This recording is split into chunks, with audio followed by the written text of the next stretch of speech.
1000 violini suonati dal vento,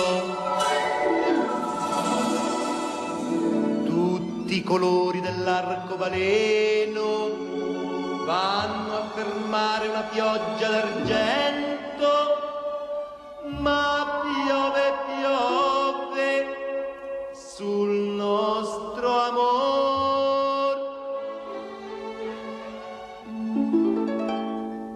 Ciao, ciao, bambina, un bacio ancora e poi per sempre ti perderò come una fiaba. L'amore passa, c'era una volta, poi non c'è più. Cos'è che trema sul tuo visino? E pioggia o pianto, dimmi cos'è. Vorrei trovare parole nuove, ma piove, piove sul nostro amor.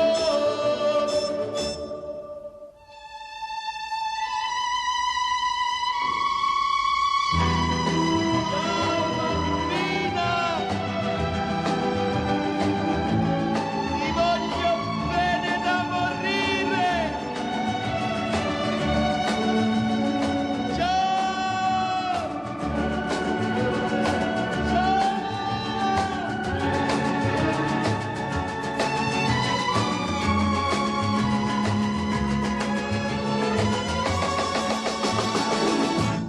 ciao, ciao, bambina, non ti voltare, non posso dirti, rimani ancora. Vorrei trovare parole nuove, ma piove, piove sul nostro amore.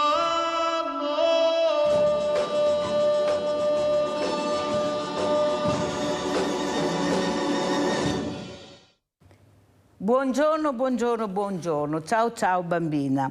Voi ne avete sentito parlare pochissimo. Io non ne ho proprio parlato ieri perché volevo capire fino a che punto si arrivava a dimenticare questi bambini, a dimenticare queste creaturine che non hanno nessuna colpa solo a volte di essere nati nel posto sbagliato o nel momento sbagliato, ma che dobbiamo assolutamente aiutare. Pensate che ieri era la giornata, è stata la giornata internazionale dei bambini scomparsi e la giornata dell'Africa. Qualcuno dirà, ma abbiamo anche noi tanti problemi. Sì, ma i problemi vanno risolti.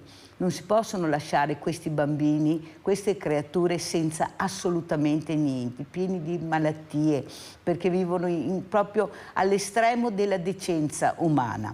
Allora io ne parlerò, come sapete voi, sempre dopo, il giorno dopo, e sono contenta perché abbiamo ospite questa mattina in presenza Paola Viola, cofondatrice associazione Una Mano per un Sorriso for Children, e abbiamo anche da Padova collegato il professor Giorgio Perilongo, coordinatore Dipartimento Malattie Rare dell'azienda ospedaliera di Padova. Buongiorno anche a lei professore, grazie di essere qui perché sicuramente Paola le farà delle domande, perché Paola è una in prima linea, una che si attiva, che cerca di mettere quella famosa goccia, ma non è una goccia, è molto di più, per aiutare queste creature proprio all'estremità, come dicevo prima, della decenza e del rispetto umano. Allora inizierei proprio... Buongiorno. Buongiorno professore, con te Paola Viola. Cosa ci racconti allora? Perché sei qui questa mattina?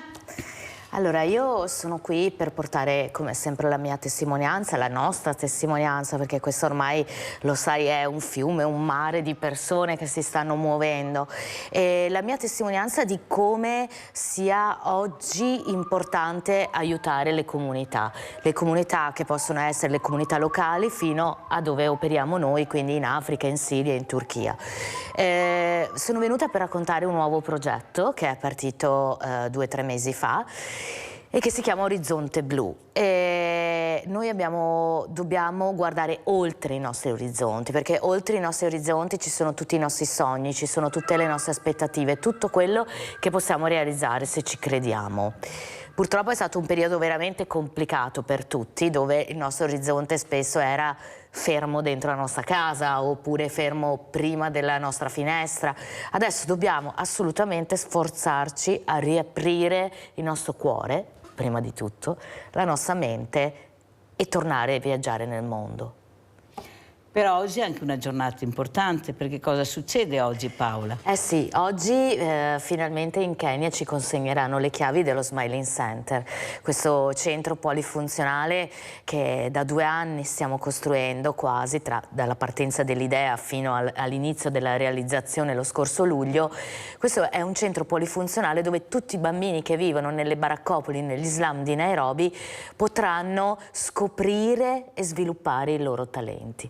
Perché, come diciamo sempre, noi siamo una piccola associazione, forse con qualche buona idea, fammelo dire, ma siamo una piccola associazione che crede proprio nell'aiuto distribuito. Noi non possiamo aiutare tutti, non possiamo salvare tutti, non ne abbiamo le capacità, però possiamo aiutare le persone a salvarsi da soli, attraverso il nostro tempo, la nostra dedizione, il nostro amore e anche un po' il nostro esempio di persone talentuose come Francesco, infatti, che sarà protagonista della storia che vi racconterò oggi, che vengono con noi in Africa per dedicare il loro tempo, la loro energia e il loro talento.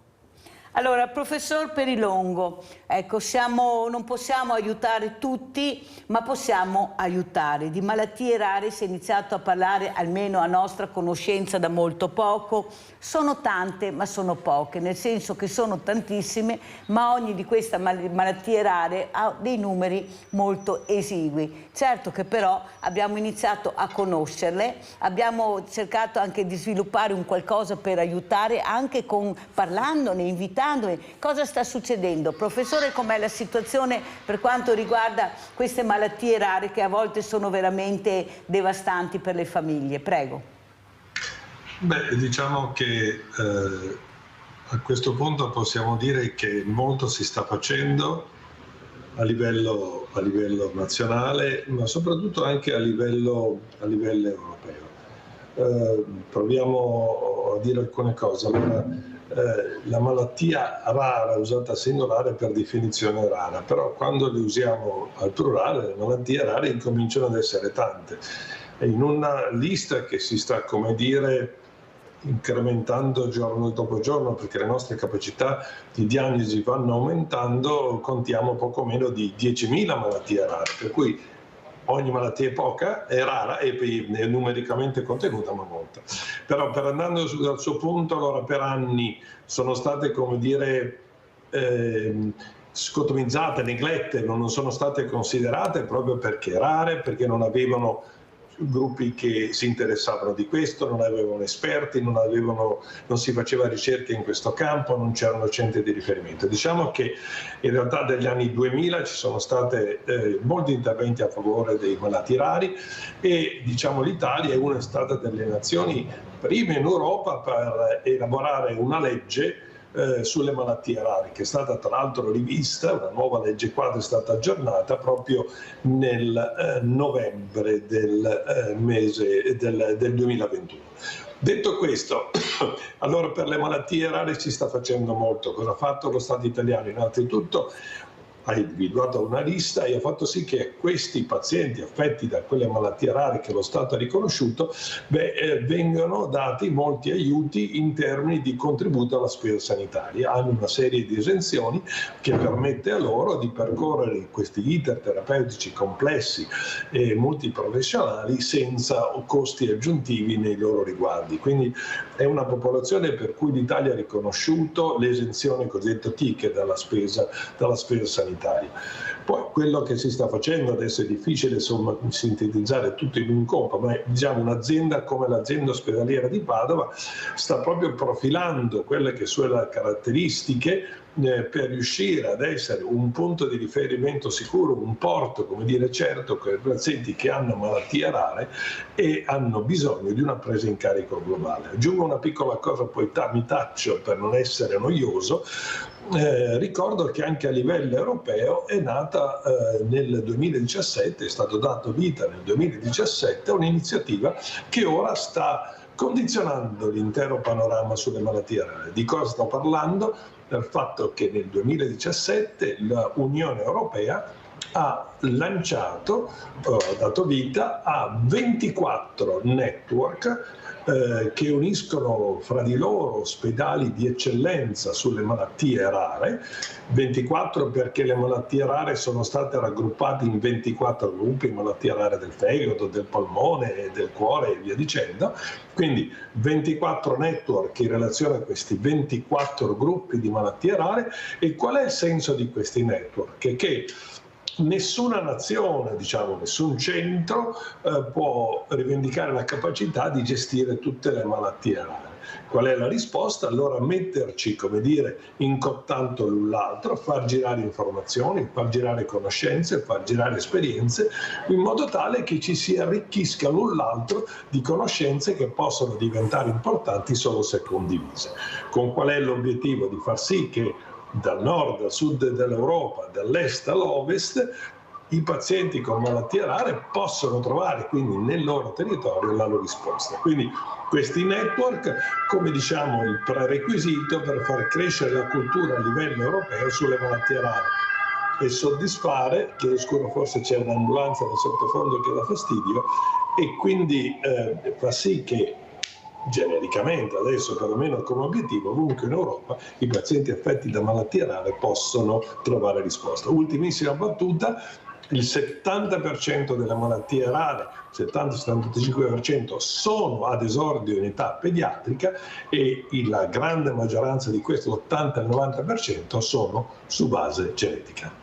Allora, professor Perilongo, intanto lei non è noioso, ma siamo riusciti a capire qualcosa in più che non conoscevamo, ad esempio gli aiuti, quello che si sta concretizzando anche in Italia, quello che sta facendo l'Europa. Però io direi, professor Perilongo, di fare un plauso anche a tutti quei genitori che grazie a loro forse siamo riusciti a capire e hanno sensibilizzato l'opinione pubblica e fatto sì che queste malattie rare fossero a conoscenza, nel senso che si sono inventati, ecco, i social. Con i social sì, loro si sono trovati, hanno iniziato a dialogare tra di loro, hanno iniziato a fare squadra e questa squadra è arrivata all'opinione pubblica che ha capito che forse c'era qualcosa da fare e da aiutare. E da là si è mosso tutto, o sbaglio, professor Perilongo?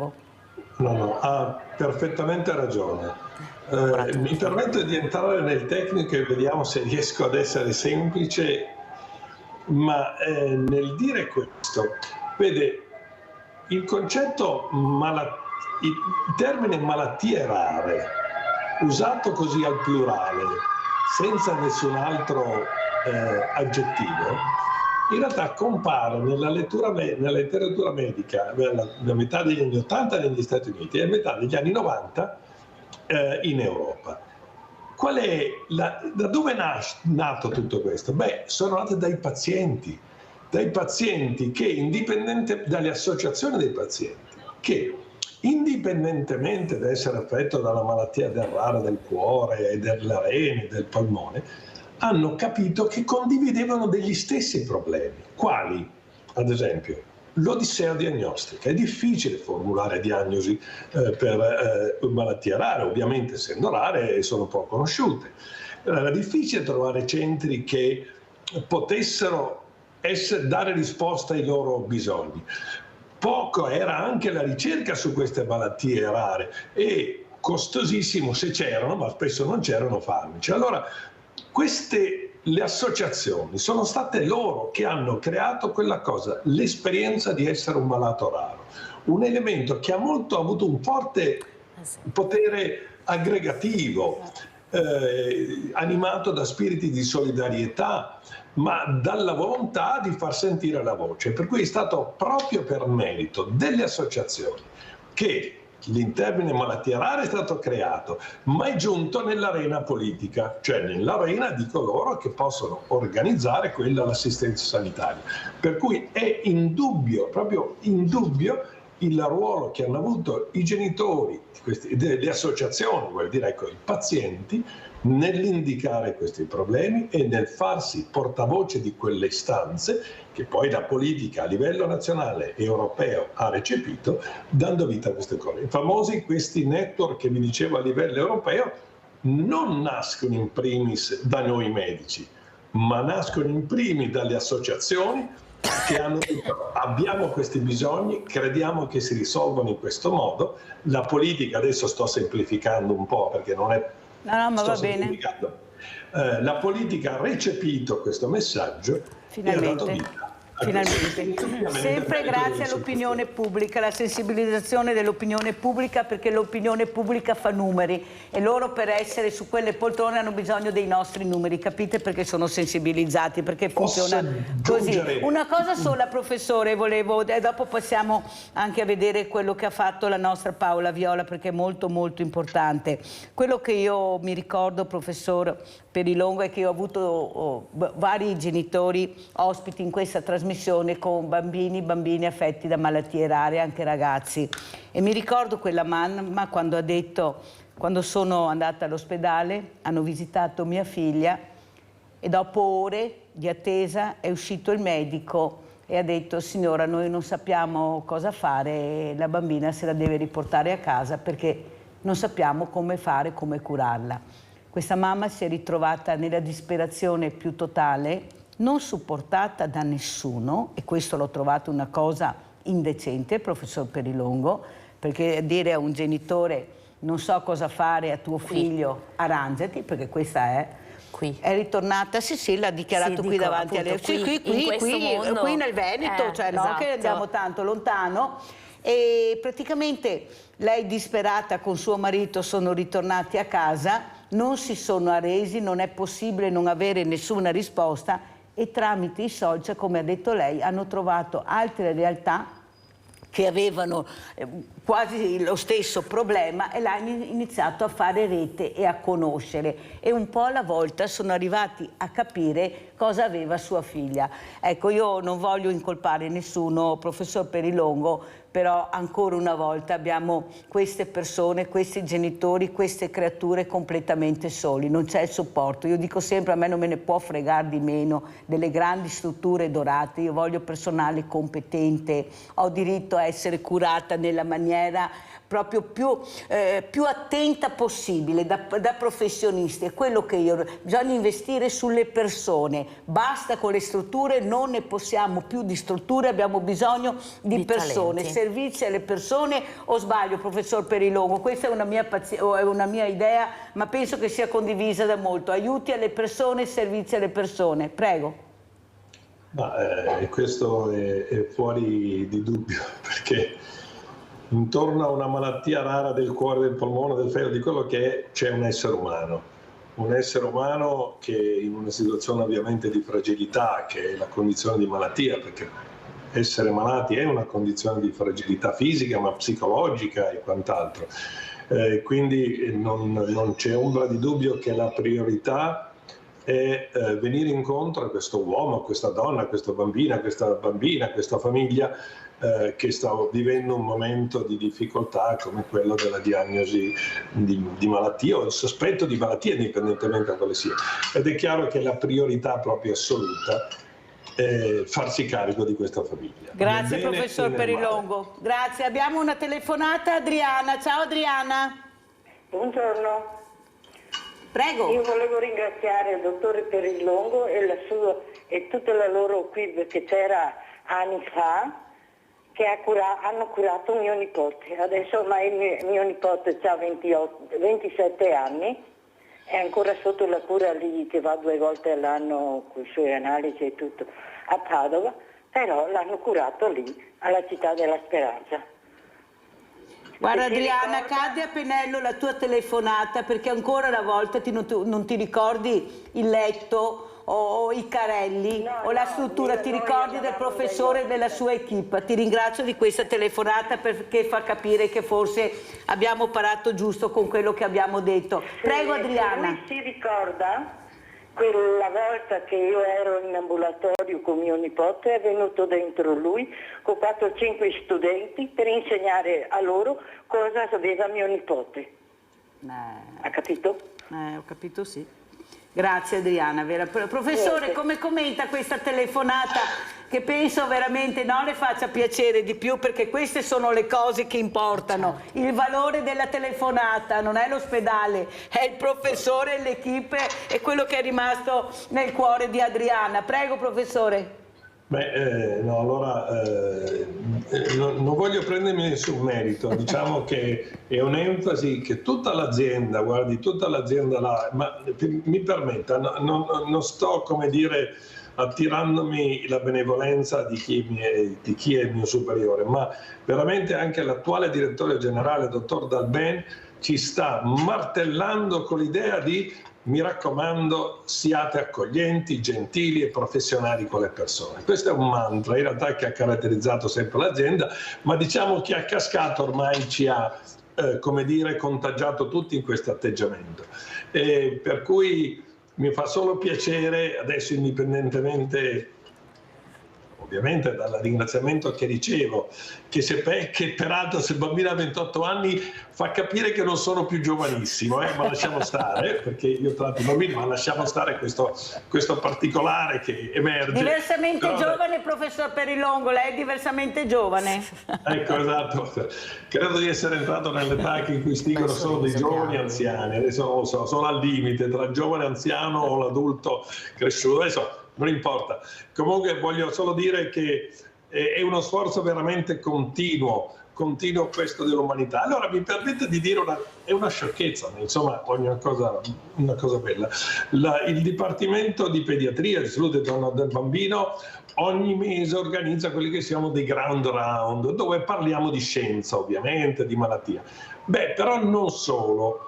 Il 28 giugno, e sarà aperto al pubblico, avremo un ground round, noi qui in pediatria, tra scienziati, il cui tema è il potere della gentilezza. Allora non è una banalità questa, ma Grande, bellissima sta roba, professore, bellissima. Come al di là di essere ottimi scienziati, ma quello che conta è quello che permette di stabilire rapporti effettivi, capaci di cura, sono proprio l'essere capaci di esprimere d'empatia ed farsi sentire insieme, ecco, con questa famiglia, non lasciarla sola. Infatti lei ha fatto un altro nome del direttore Dalben, che noi ringraziamo, perché la sensibilità è quella che muove poi la squadra, che fa diventare grande anche l'azienda. La sensibilità è questa, ma lei sta parlando ancora una volta di una persona, sta parlando di un letto o di uno strumento di terza o ultima generazione, sta parlando ancora una volta di una persona con una certa sensibilità all'interno di un'azienda, di una struttura, perché la struttura è fatta anche di persone, soprattutto, che hanno al cuore la salute della persona. Pubblicità.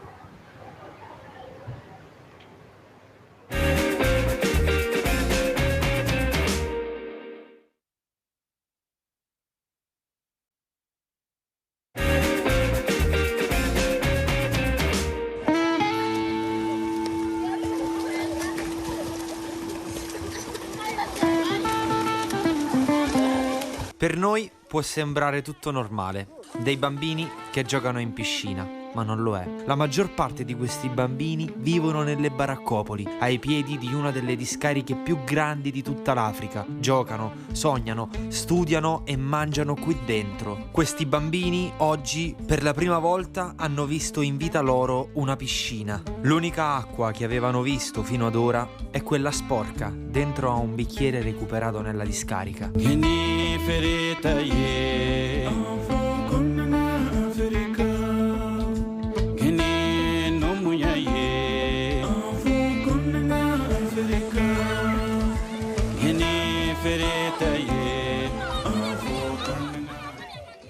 Nel mese di gennaio 2023 sono stato in Africa quasi un mese, in Kenya, a Korogoso, ai piedi di una delle discariche più grandi di tutta l'Africa, la discarica di Dandora, dove vivono migliaia di persone. Sono stato lì per una missione umanitaria, insieme all'associazione Una Mano per un Sorriso for Children. Questo mi ha portato a vivere questa esperienza che vi racconterò in questo video. Una Mano per un Sorriso for Children è una ODV italiana fondata da Paola Viola nel 2010 con lo scopo di difendere i diritti dei bambini nel mondo. L'associazione in questi anni ha lavorato in diversi paesi del mondo: Kenya, Tanzania, Siria, Turchia, Palestina, Bielorussia, per inseguire questo scopo, ma soprattutto per dimostrare come sia possibile cambiare il mondo un sorriso alla volta.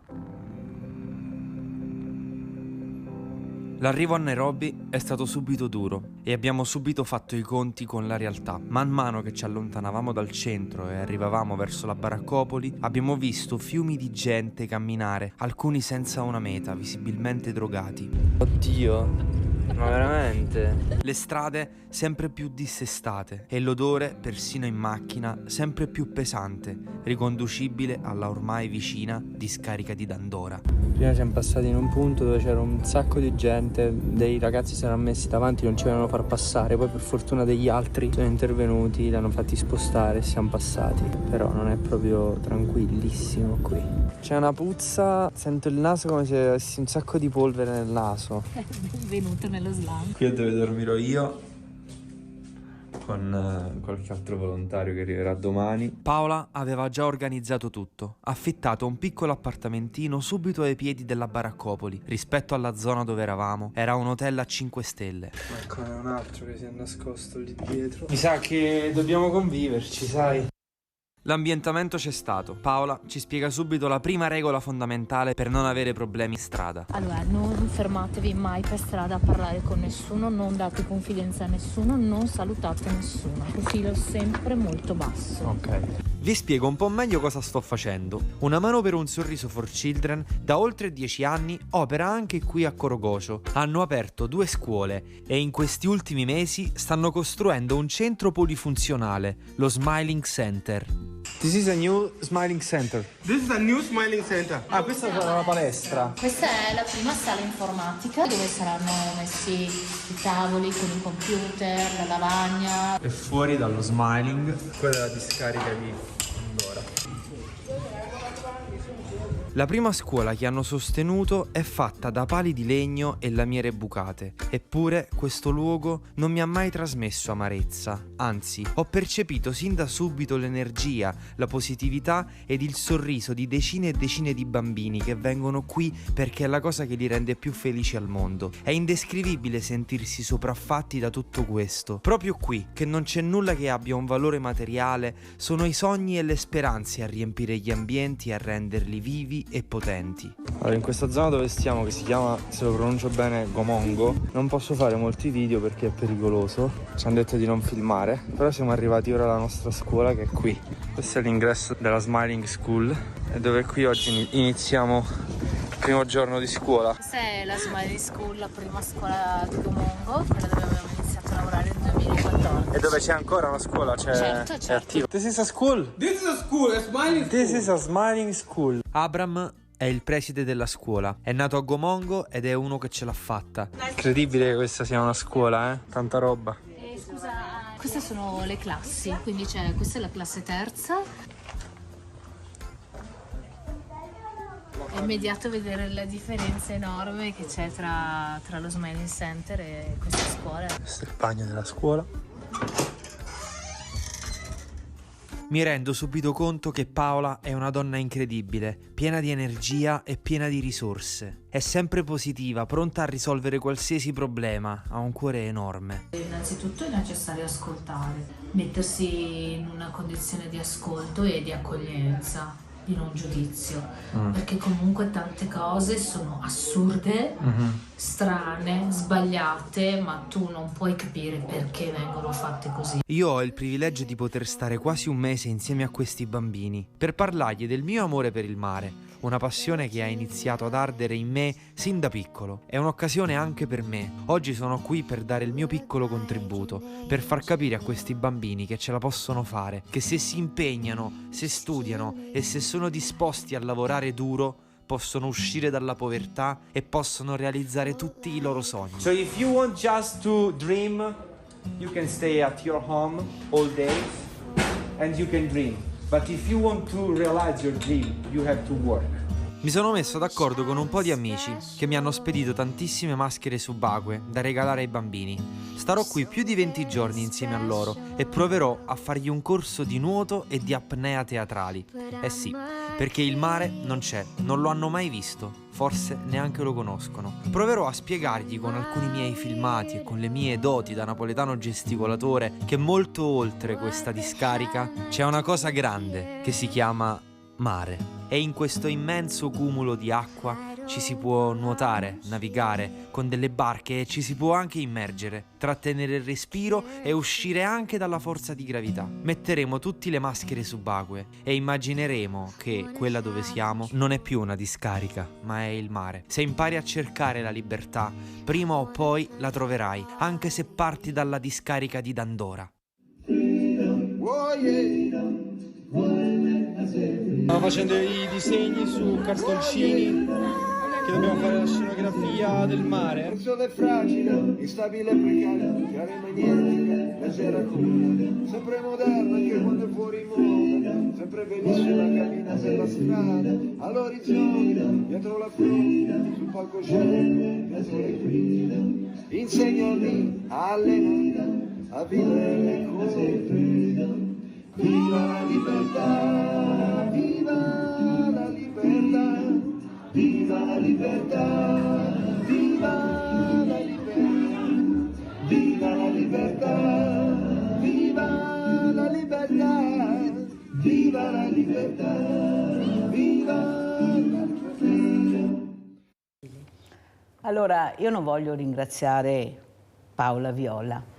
Io voglio solo sensibilizzare che forse tutti quanti dobbiamo iniziare a guardare con occhi diversi queste persone, questi bambini, perché sai Paola, mentre guardavo questo filmato, pensavo a questo bambino, a questa bambina che ce la mettono tutta per arrivare al mare. Magari potrebbero salvarci la vita un giorno. Per arrivare al mare. Poi questo mare che loro non conoscono, perché per loro sono acque tranquille, ma non è così, perché loro sono abituati a questi fiumi enormi, pensano che il mare sia quello, e poi arrivano qui e io mi domando cosa facciamo quando arrivano, come li trattiamo. Abbiamo visto anche dei servizi raccapriccianti, di una crudeltà che ha fatto tornare indietro negli anni, molto indietro, invece siamo sempre là. Ma soprattutto a questo punto io dico meglio che rimangano là a questo punto. Prego Paola, e adesso sì ti dico grazie di esistere Paola. Sì, allora come sai noi crediamo nell'aiuto nel loro posto, cioè nel loro posto d'origine. Le persone hanno il diritto di vivere e di sviluppare la loro vita ed avere risorse, ricevere risorse d'aiuto nel loro mondo. Per questo che questa associazione ha macinato migliaia di chilometri in questi anni per raggiungere le persone, capire e studiare di che cosa possono avere bisogno. Questa è una proprio dei fondamenti di questa associazione. Noi crediamo nell'aiuto, tra virgolette, a casa loro, che a volte questa espressione è stata usata in maniera negativa, in maniera sbagliata, però in realtà questo è quello in cui crediamo noi, dare opportunità e strumenti, perché noi siamo solo uno strumento per crescere nel loro luogo d'origine. Questo è, perché questo è Una mano per un sorriso. E io sono felice di questo, perché questo cammino ci ha portato a scoprire talenti incredibili, talenti che, se sviluppati, potrebbero loro cambiare il mondo, un sorriso alla volta, un giorno, no? Quindi ci crediamo fermamente e penso anche che sia più giusto lasciare che vivano la vita nel loro luogo d'origine, avendo gli strumenti per farlo, piuttosto che venire qui e vivere come delle persone non accettate. Andrea da Tessera, vai Andrea, ciao! Oh, ciao, buona giornata a lei e alla sua ospite. Io mi riferisco, diciamo, ancora a 30 anni fa. Pensate che io ero in Somalia, là, un bel periodo, anche lavoravo e insegnavo per il mio lavoro. Comunque questa è una cosa che mi è tanto dispiaciuta. Io avevo conosciuto una bambina di 4-5 anni, che era figlia di una signorina, diciamo, non sposata. Io ero pure in compagnia con la mia donna, in compagnia bella, e non mi ricordo più la capitale della Somalia qual è, mi scusi. Comunque, adesso vi spiego subito, io ho anche partecipato per aiutare questi ragazzini, quando ero là. Se non che dopo un giorno, telefonando a uno che ho fatto un po' di amicizia, mi ha spiegato: Andrea, guarda, non mandare più soldi qua, perché? Adesso dico una parolaccia, forse sì, forse no, perché il prete se li sbaffa tutti, ecco che mi ha detto. Vi giuro, 30 anni fa. Questa parola qua mi ha detto, e come l'ho detto io? Ma non puoi fare una denuncia? Io faccio una denuncia, tu puoi farla, non io. Allora ho detto, lasciamo perdere, non mando più niente a nessuno e buonanotte. Purtroppo questa è una brutta esperienza, secondo me, perché bisogna passare per quelle strade per capire i bisogni di questi ragazzini, di queste persone. E quando io gli mandavo i soldi, poi lui mi dice queste parole qua, come posso sentirmi io? Defraudato? Allora Andrea, adesso ti risponderà Paola, perché grazie, hai detto una cosa importante, hai detto: io vorrei capire come aiutare alla fine, questo è il punto, a chi dare questi soldi. Prego Paola. Allora, un po' si aggancia anche il discorso che abbiamo fatto prima, no? Quindi di tutto questo mondo social, di questo mondo che attraverso la comunicazione multimediale, i social network, possono raccontare le cose.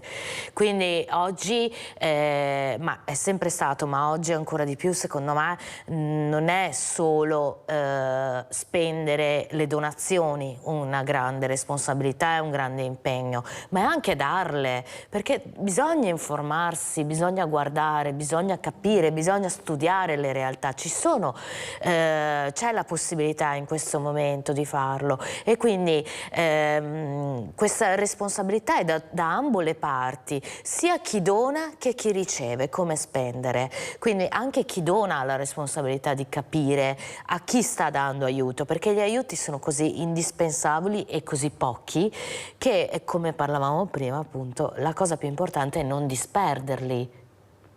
Paola, tu hai detto una cosa importante questa mattina prima che iniziassimo la trasmissione. Adesso si parte, non siamo arrivati e adesso viene il bello. Ecco, sì. Perché hai detto questo? Allora, come sai, questi ultimi 2 anni di questa associazione, delle nostre vite, perché poi questo è, le nostre vite, sono state profondamente impegnati in questo progetto, in questa idea di dare l'opportunità ai ragazzi di scoprire e sviluppare i loro talenti per essere loro stessi il motore del cambiamento della loro vita. Detta in 2 minuti, che ci è costata 2 anni molto impegnativi, qui, lì, in costante contatto e comunicazione. Ma in realtà, anch'io prima pensavo a quello che stavi dicendo, delle strutture, dei letti. Quello che abbiamo fatto è stato costruire un posto. Ma adesso quello che è la cosa più importante e che dobbiamo fare da oggi in poi è farlo funzionare. Cioè renderlo veramente la casa dei ragazzi. Quindi noi ci abbiamo messo tutti i nostri talenti, tutte le nostre idee, tutte le nostre energie, quindi è già carica, è già carico di energia questo posto, anche se non è ancora stato utilizzato. E l'altra cosa comunque molto importante è che noi abbiamo deciso di cominciare delle attività come questa di Francesco, come quelle di Iacchi, di Achidale, Pietro Morello, prima che il centro fosse finito, perché noi volevamo portare con noi tutta la comunità. Oggi, ancora prima, oggi proprio in teoria, dovrebbero consegnarci le chiavi di questo posto magico. La comunità sa già che cosa li aspetta, no? Quindi loro stessi stanno aspettando con noi, stanno aspettando di poter finalmente ballare ogni giorno, di poter cantare ogni giorno, di poter giocare a basket nel tetto di questo posto. Quindi è stato comunque anche accompagnare loro stanno venendo con noi e questo è importantissimo, però da domani dovremo farlo funzionare. Si parte? Si parte. Allora quindi, Paola, cosa vorresti chiedere al professor Giorgio Perilongo? Tu che vivi con queste creature, ma con le popolazioni anche, ti sposti in continuazione, ecco, queste malattie rare, tu c'è qualcosa che vuoi dire o vuoi chiedere, visto che abbiamo la fortuna di avere il professor Giorgio Perilongo questa mattina? Io posso dire che mi sono trovata più di una volta in grande difficoltà, perché la malattia sicuramente è un grosso problema per una persona, però per una persona che nasce in un luogo dove non ci sono gli strumenti e le possibilità per essere aiutato e curato è veramente una disgrazia. Essere un bambino disabile, essere un bambino affetto da una malattia rara in un luogo dove la vita vale poco più di qualche centesimo. Perché ci sono anche là queste cose. Certo. Io, come prima dicevo, insomma, il racconto attraverso i social, l'anno scorso abbiamo raccontato questa storia incredibile di questa bambina che si chiama Pamela, che abbiamo seguito per 2 anni, fino a riuscire a portarla a fare un TAC. Che è una cosa ovviamente incredibile per un posto come questo. Io penso che la vita abbia lo stesso valore in tutto il mondo, ne sono fermamente convinta, quindi come la vita di Pamela io penso che la vita dei nostri bambini abbia lo stesso identico valore. Professor Perilongo, come commenta sia quello che ha visto che le parole di Paola Viola? Beh, non posso che esprimere un estremo apprezzamento per quello che sta facendo, perché i bambini sono bambini e le loro famiglie ovunque nel mondo. Siamo consapevoli che ci sono enormi differenze, le probabilità di vita, di guarigione che i bambini hanno qui nel nord-est d'Italia non sono certamente quelle che hanno i bambini nati in situazioni sfavorevoli come quelle che ci hanno descritto. Io credo questo, che ognuno deve un po' rimanere fedele al suo mondo e noi siamo fedeli al mondo che ci circonda, però dobbiamo avere la consapevolezza che viviamo in un villaggio globale e che anche le scelte che facciamo noi hanno impatto sulle scelte che si fanno in altre parti del mondo. Dobbiamo avere questa consapevolezza, che questo si traduca nell'andare in Africa ad aiutare, questo è certamente un modo, ma che si può tradurre anche in un modo di fare medicina qui in maniera molto ragionevole, accurata, sapendo che c'è proprio uno stile come dire, contenuto, riservato, adeguato di fare medicina senza sprechi. Anche questo ognuno deve contribuire a suo modo a questo piccolo mondo e seguendo le proprie vocazioni, le proprie tradizioni. La mia vita mi ha portato a rimanere qua e per i bambini che mi circondano do il massimo delle mie sforze. Peraltro con il cuore aperto e con un apprezzamento infinito per coloro come la signora che sta operando nel mondo, sapendo quanto importante è fare quello che sta facendo. Certamente i bambini continueranno a morire in Africa molto di più che non qui e dobbiamo sentire questa responsabilità ciascuno a suo modo e cercare di contribuire che questi enormi gap non si perpetuino. Devo solo ricordare questo, noi siamo aperti a collaborazioni, noi collaboriamo qui non è questione di competizione, ma di mettere assieme le risorse con il QAM, quello ONG che è Medici per l'Africa, con Medici per l'Africa, e alcuni dei nostri medici di formazione regolarmente vanno in Africa. E vanno in Africa per due motivi: certo per dare una mano, ma fondamentalmente per formare la loro mente, che sia una mente aperta, consapevole che c'è molto da imparare dall'Africa, anche se dopo verranno a lavorare qui in un modo serio e contenuto di fare la medicina, e proprio per poi mantenere questa mente aperta e la consapevolezza che anche noi in qualsiasi modo contribuiamo a un benessere che deve essere collettivo. Sa, professore, che la ringrazio per le infinite parole che ha detto, perché queste trasmissioni servono proprio ad allargare anche la mente di qualcuno, perché non è tollerabile vedere un medico di base aggredito perché è solo di colore, un colore che questa persona non accetta. È questa cultura che dobbiamo allargare, ecco, di vedere in maniera diversa la persona, per quello dico di guardarla con occhi diversi, e forse queste trasmissioni, anche con il vostro supporto, professore, e con il supporto anche di Paola e di altre organizzazioni che veramente ce la stanno mettendo tutta, anche a rischio della loro vita, per farci aprire la mente. Dobbiamo non chiuderci ma ad aprirci. Ecco, questo serve anche questa trasmissione. Andiamo a vedere la seconda parte. Siamo di fronte allo Smiling Center che state costruendo, Paola. Questa è la prima scuola di cemento che avete costruito. Bella! Le giornate iniziano come sempre, con la musica e il ballo. Poi, altrettanto velocemente, ci si ricompone e si affrontano i primi argomenti di lezione. Oggi l'argomento sarà ecologia. È stato sorprendente come i bambini siano stati attenti, curiosi ed eccitati con la fantasia. Molti di loro hanno esposto idee e soluzioni. Questi bambini sono vispi, sensibili e curiosi. If we continue in this way, in this direction, where we are going, whole planet, in less than 30 years, we will see in the sea more plastic than animals. Vivono la povertà e il degrado senza percepirli, e questo li rende più creativi. Si costruiscono i giochi con i rifiuti che trovano in discarica. Da una lattina di birra ricavano una macchinina con le ruote fatte da 4 tappi di bottiglia. Con stracci vecchi ricavano una palla e la legano con una lenza abbandonata. Per loro tutto il mondo è così. Non si pongono alcun termine di paragone. Per loro Korogocho è il posto più bello del mondo. Questi bambini sono un fuoco di entusiasmo, un ammasso di sorrisi belli e puri, di talenti più o meno evidenti. Non hanno pregiudizi, conoscono la strada e conoscono l'arte della sopravvivenza, e questo trasmette a noi sentimenti contrastanti di speranza e di malessere. Abbiamo appena finito di fare la lezione sull'inquinamento, sulla microplastica, però guardate fuori la scuola cosa c'è. Ma l'associazione non si occupa solo dell'istruzione e della gestione delle scuole per questi bambini, ma vanno anche all'interno della discarica, dove purtroppo vivono la maggior parte dei bambini, a cercare nuovi talenti.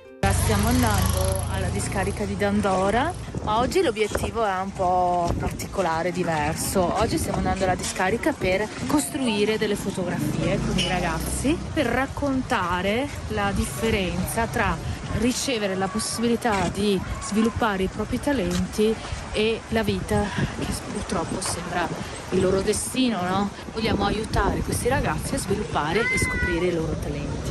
Questa è la strada fondamentalmente che fanno tantissimi dei nostri bambini per venire a scuola. Ci siamo fermati appena passato il ponte perché stiamo aspettando la polizia che ci dovrà scortare all'interno della discarica, perché è impossibile entrare da soli. All'interno di questo posto ci sono delle persone che ogni giorno affrontano delle vite molto difficili e noi siamo un po' il simbolo del benessere. C'è poco da fare perché qualcuno potrebbe anche aggredirti. Allora, quello più o meno è lo Smiling Center dove eravamo l'altro giorno, e noi adesso ci stiamo addentrando nella discarica di Dandora. Hello, hi. Qui praticamente nella discarica dividono tutte le cose. Qui per esempio ci sono tutte le vaschette di plastica, perché poi dopo questa roba la vendono. Qui stanno selezionando tutto il vetro, le stanno rompendo, non so perché le rompono. Lì c'è gente che vive Quella è una baracca di, penso sia una famiglia che vive lì. Ok. Mi stai dicendo che devo stare insieme a tutti. Mi sta aspettando perché comunque è pericoloso fare i video qua. Infatti c'è gente che guarda, io cerco di non incrociare gli sguardi. La discarica di Dandora è la seconda discarica a cielo aperto più grande di tutta l'Africa. Questa discarica è stata dichiarata piena nel 2006, è profonda 100 metri e alta 6. Secondo me però in realtà adesso è anche di più, perché ogni volta che torniamo in questo posto il muro si alza, il muro davanti a noi, perché la cosa incredibile è che moltissime delle strade, delle case dei nostri bambini appunto sono ormai sommerse nella discarica.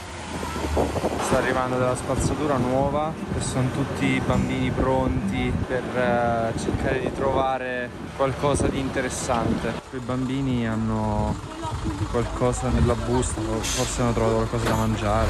Lì davanti vedo tipo delle pecore e dei maiali che mangiano nella spazzatura. Sotto di me ci sono 100 metri di spazzatura e sopra di me continua ancora.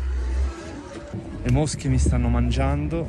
Stiamo praticamente facendo delle foto con i bambini del posto per cercare di raccontare quello che stiamo cercando di fare, cioè di creare uno Smiling Center ai piedi di questa discarica dove tutti i bambini possono venire ad imparare a scoprire i propri talenti, a giocare, a divertirsi, a studiare, formarsi per trovare un domani un lavoro e uscire fuori da questo posto, che non significa per forza diventare dei super talenti, dei calciatori, dei cantanti famosi, ma anche solo uscire 10-15 km da qui, andare a Nairobi e trovare lavoro come magazzinieri, come camerieri, come baristi. Già per loro è avercela fatta. Nello Smiling Center a pochi metri da qui stiamo cercando di provare a dare un futuro diverso a questi bambini, per cui siamo venuti qui, stiamo facendo queste foto un po' artistiche, molto forti, per incuriosire, per stimolare e per far capire a questi bambini del progetto che abbiamo. C'è una puzza qui dentro incredibile, io sto facendo proprio difficoltà a respirare,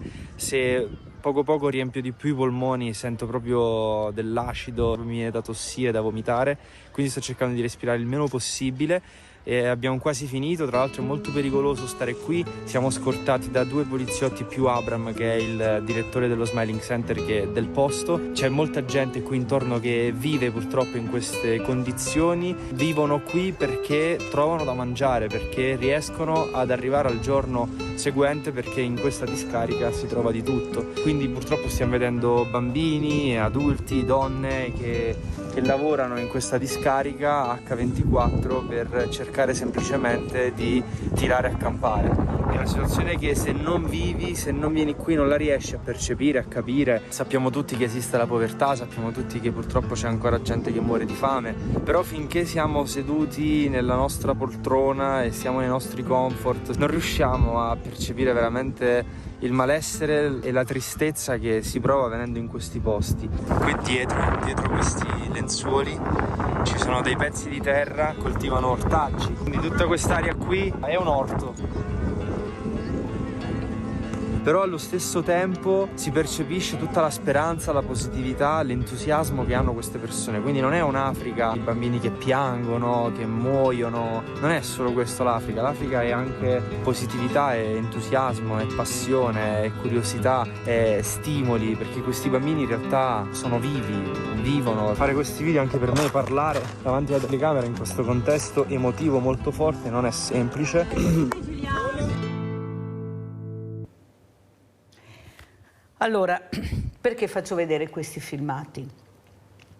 E qua mi rivolgo al professor Giorgio Perilongo. Chissà cosa si scoprirebbe se veramente questi bambini, queste persone potessero fare la TAC tutti quanti.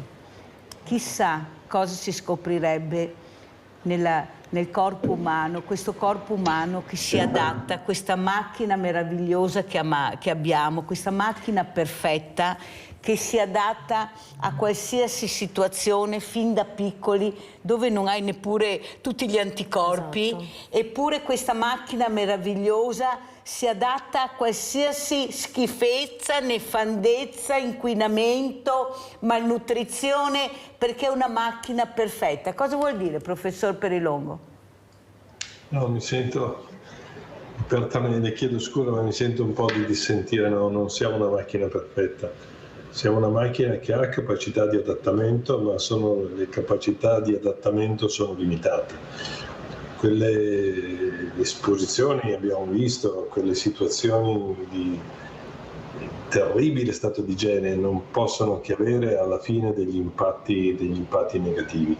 Per cui è indubbio, voglio dire, che abbiamo molto da imparare dall'Africa in termini di semplicità, di essere concentrati su quello che veramente conta, evitando gli sprechi e quant'altro.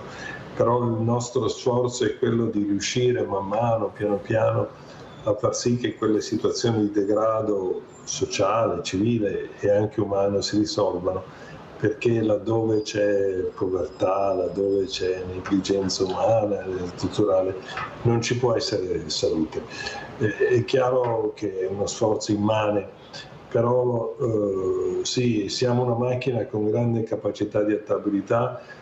Siamo soggetti, adesso dico come esseri umani, con una grande voglia di vivere nonostante condizioni terribili di vita, però no, l'adattabilità è limitata. A un certo punto questo corpo viene a soffrire e questi bambini pagheranno un prezzo.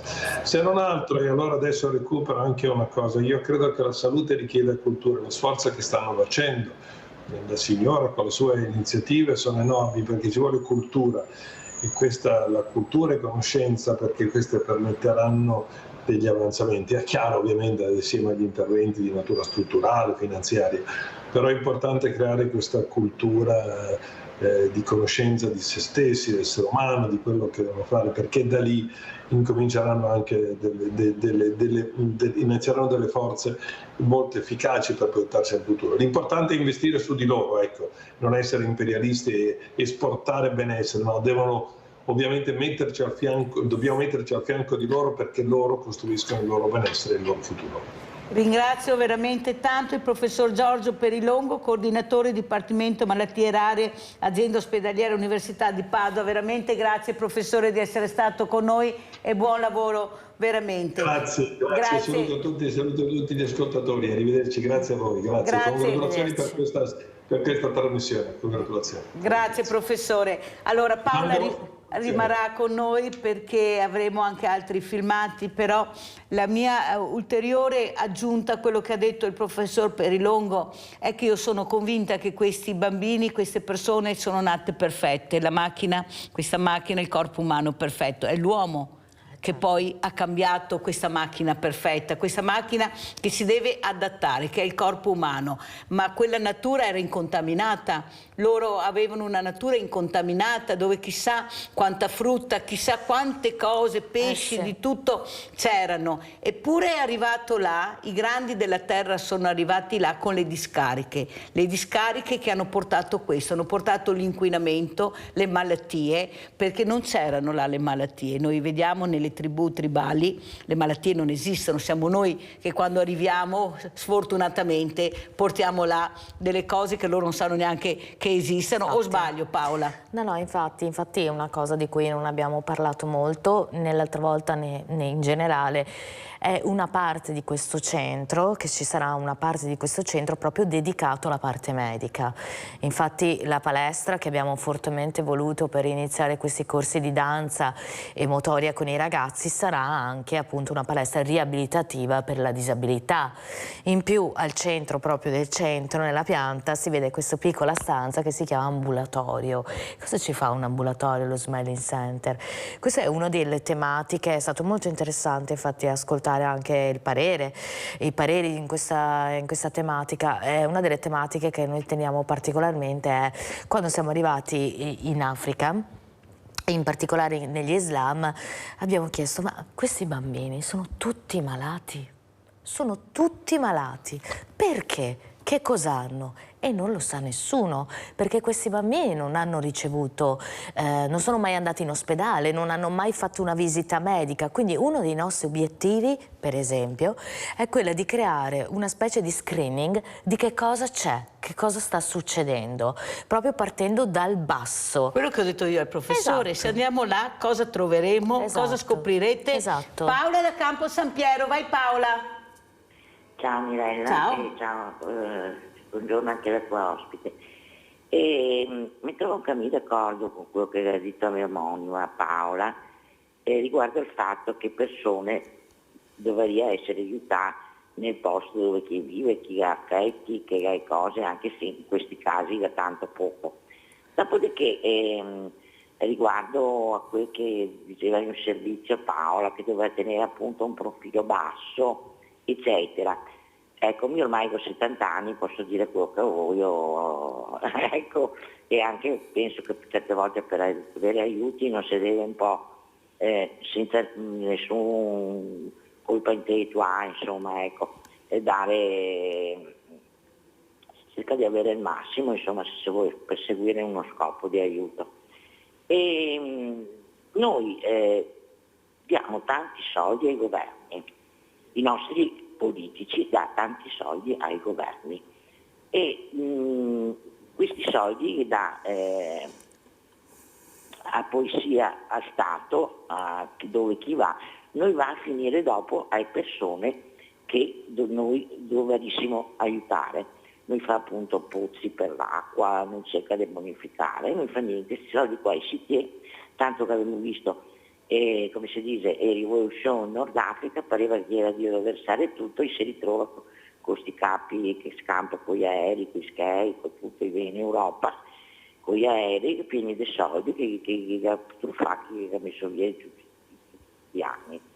Ecco, il signore che ha telefonato prima era detto insomma, che aveva problemi ecco, noi diamo soldi a una cosa solo coercitiva, che non c'è per aiutare le persone. Mi spiace tirare fuori questo punto di vista qua, perché però se il mio punto di vista c'è quello che penso e non so se sbaglio, perché posso anche sbagliare, ma vedo così il famoso Minniti, cosa che ho fatto, e adesso soldi i governi, per chi resterà magari dai soldi dopo distribuire o cercare di far vivere meglio persone. Non credo. Vi ringrazio, ciao a tutti. No, Paola, hai detto proprio bene, no, non c'è niente da fare, ne riparleremo subito dopo la pubblicità.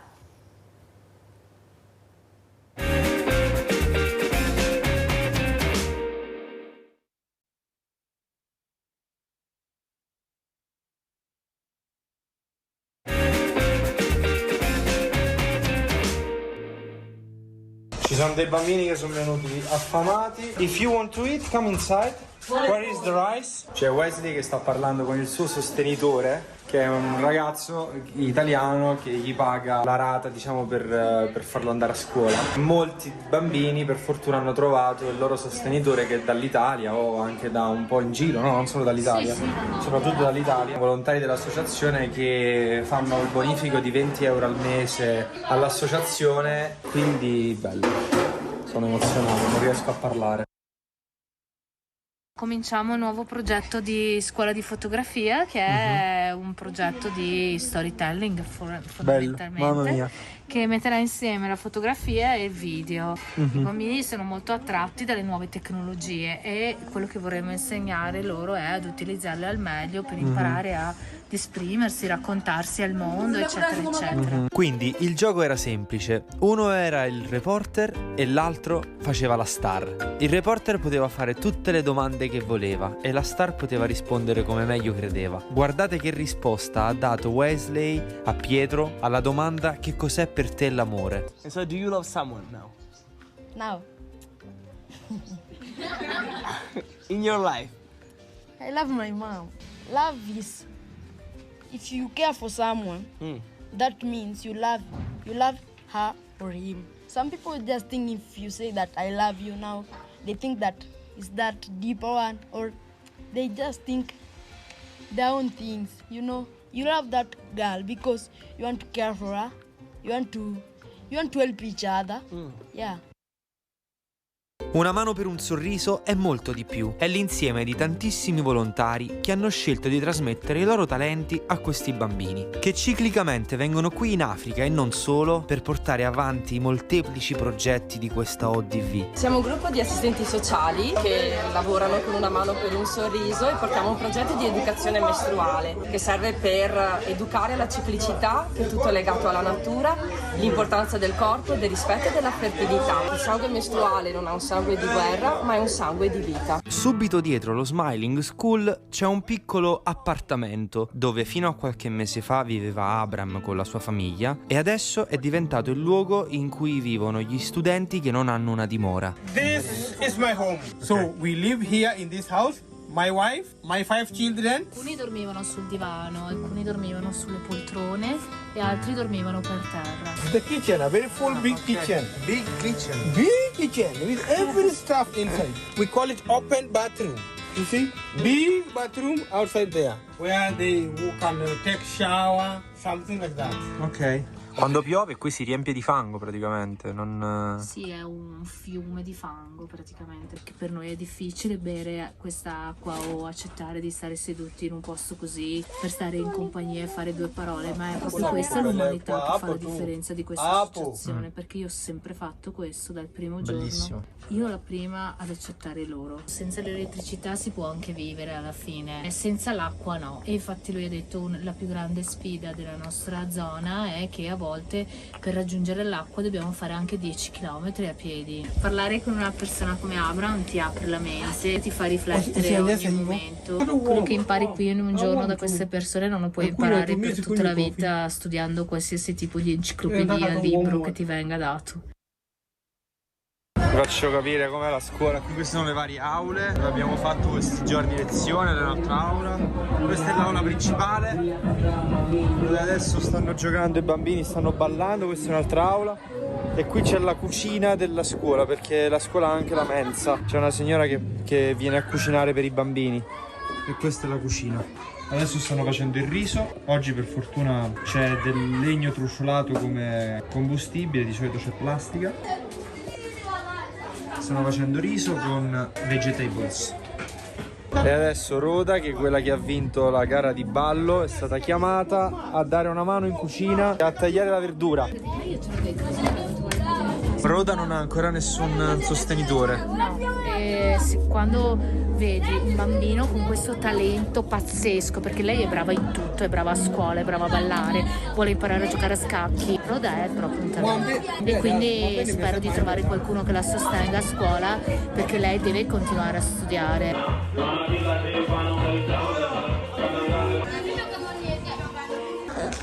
Quindi tutti questi bambini che erano qui stamattina, la maggior parte hanno veramente serie difficoltà a mangiare, cioè vengono qui super affamati. Nei momenti in cui la scuola effettivamente è chiusa o il resto della giornata, per questi bambini è praticamente impossibile trovare cibo. Per questo moltissimi bambini l'unico pasto che mangiano è a scuola. L'associazione qui sta cercando di impostare un aiuto distribuito. Che cosa significa? Un aiuto uguale per tutti. Non può ovviamente coprire tutti i bisogni, perché i bisogni sono tantissimi, sono enormi, però a tutti viene assicurato un pasto, almeno un pasto al giorno. A tutti viene assicurata un'assicurazione medica che copre le spese di base o imprevisti o emergenze, eccetera. Qui siamo praticamente a poche centinaia di metri dalle baraccopoli dove la gente muore di fame. E c'è un centro commerciale che è uno dei più grandi dell'Africa, con tutti i grossi negozi all'interno, tipo ad esempio qui siamo al Decathlon, però è completamente inaccessibile questa roba per la povera gente che vive nelle baraccopoli e c'è una totale sconnessione tra la povera gente e la gente ricca. Qui siamo a un mega Carrefour. 4 euro costa la pasta Barilla Tarocca, 20 euro un panettone. L'olio d'oliva, questo più economico, 10 euro, perché sono da ricchi. Sono ricchi e quindi sanno che possono farle pagare qualsiasi cifra. Scatoletto di noci, quasi 17 euro. Cioè in uno dei posti più poveri del mondo la roba è carissima. Questo è il centro dello slam di Corococho e per quanto mi riguarda, per quanto possa aver visto io, è il posto più pericoloso al mondo. Fanno una montagna di rifiuti, essenzialmente plastica, e poi la bruciano. Conviene riprendere il più possibile perché nessuno riesce a mettere piede dentro questa casa. E c'è un'aria sempre più irrespirabile, io ogni volta che mi soffio il naso esce nero. 3, 2, 1, go!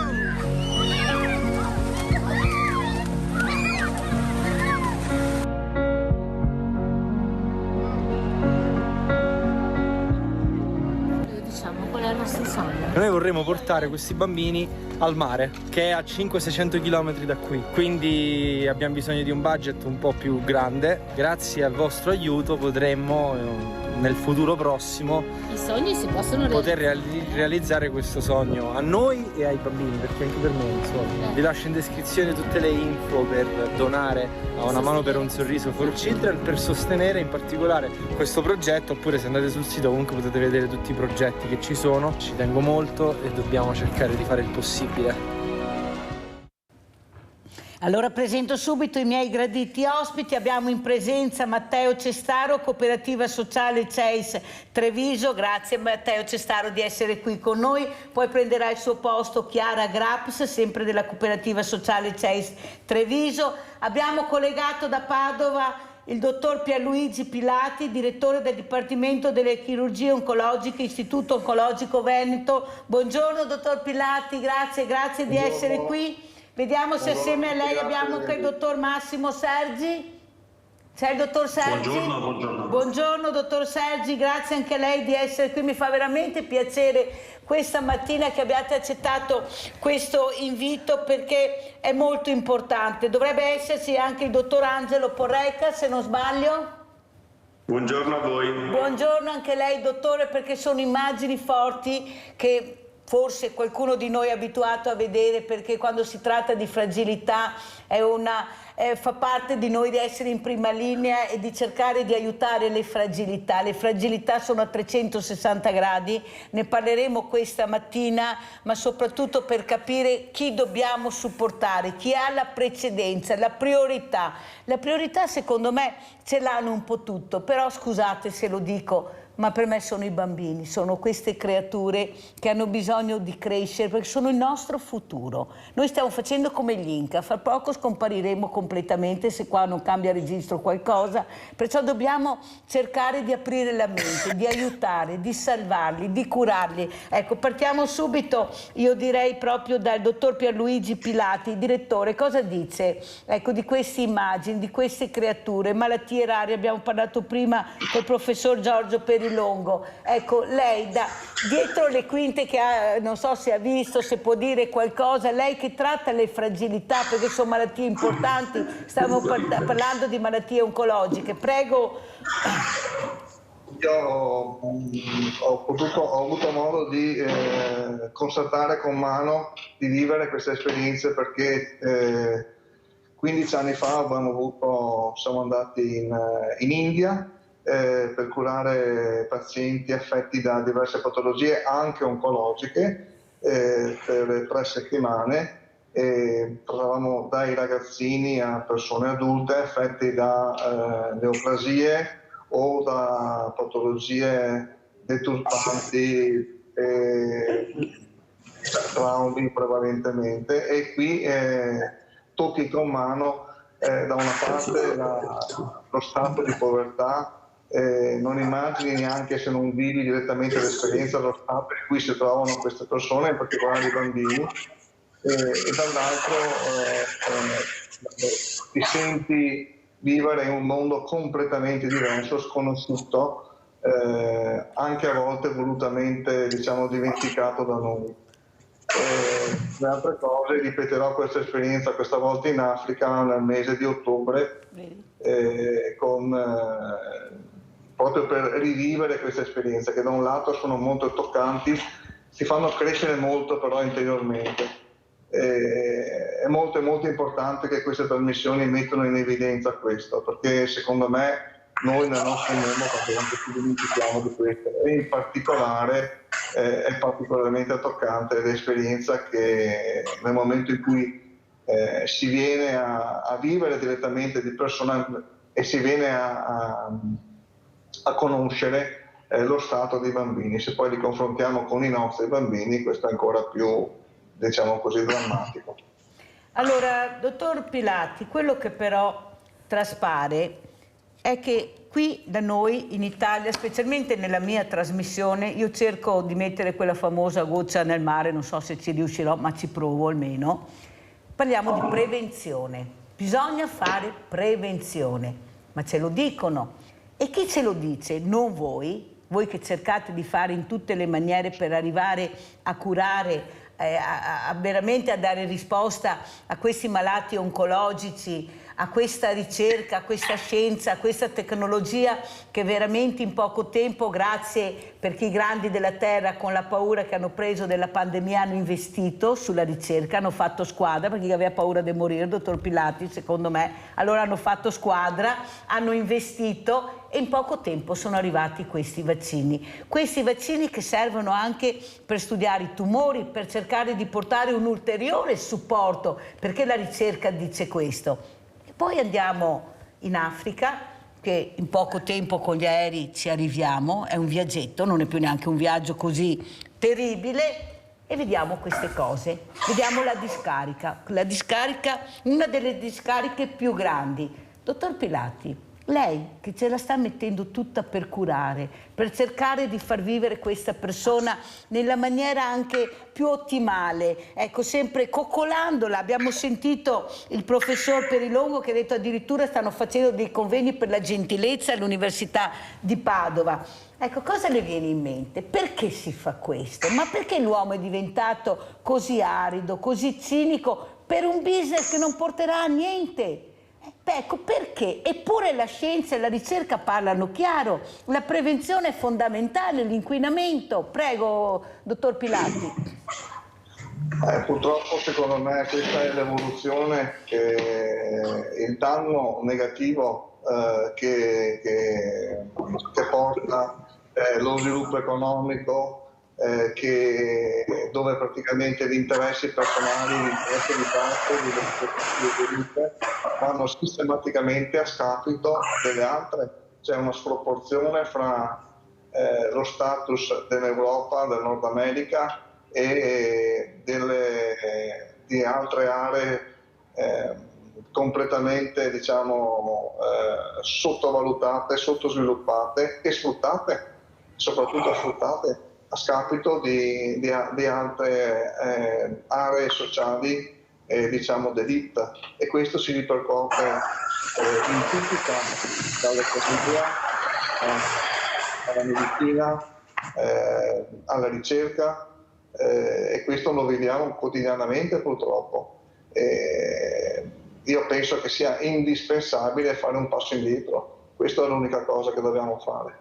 Anche per quanto riguarda tutto, e mi riferisco adesso alla prevenzione primaria, per esempio ai danni che si possono avere dall'inquinamento, però tutti parliamo dobbiamo fare un passo indietro, però nessuno ci deve toccare il condizionatore, le auto, o qualcuno ha una macchina quasi a testa e poi, non so, vedi contemporaneamente il bambino che vive in Europa, che vive in Italia, che ha l'iPhone 10, e contemporaneamente ho visto prima un bambino in Africa che giocava con una lattina e con un pallone fatto di stracci. Questo è l'assurdo, insomma. Ecco.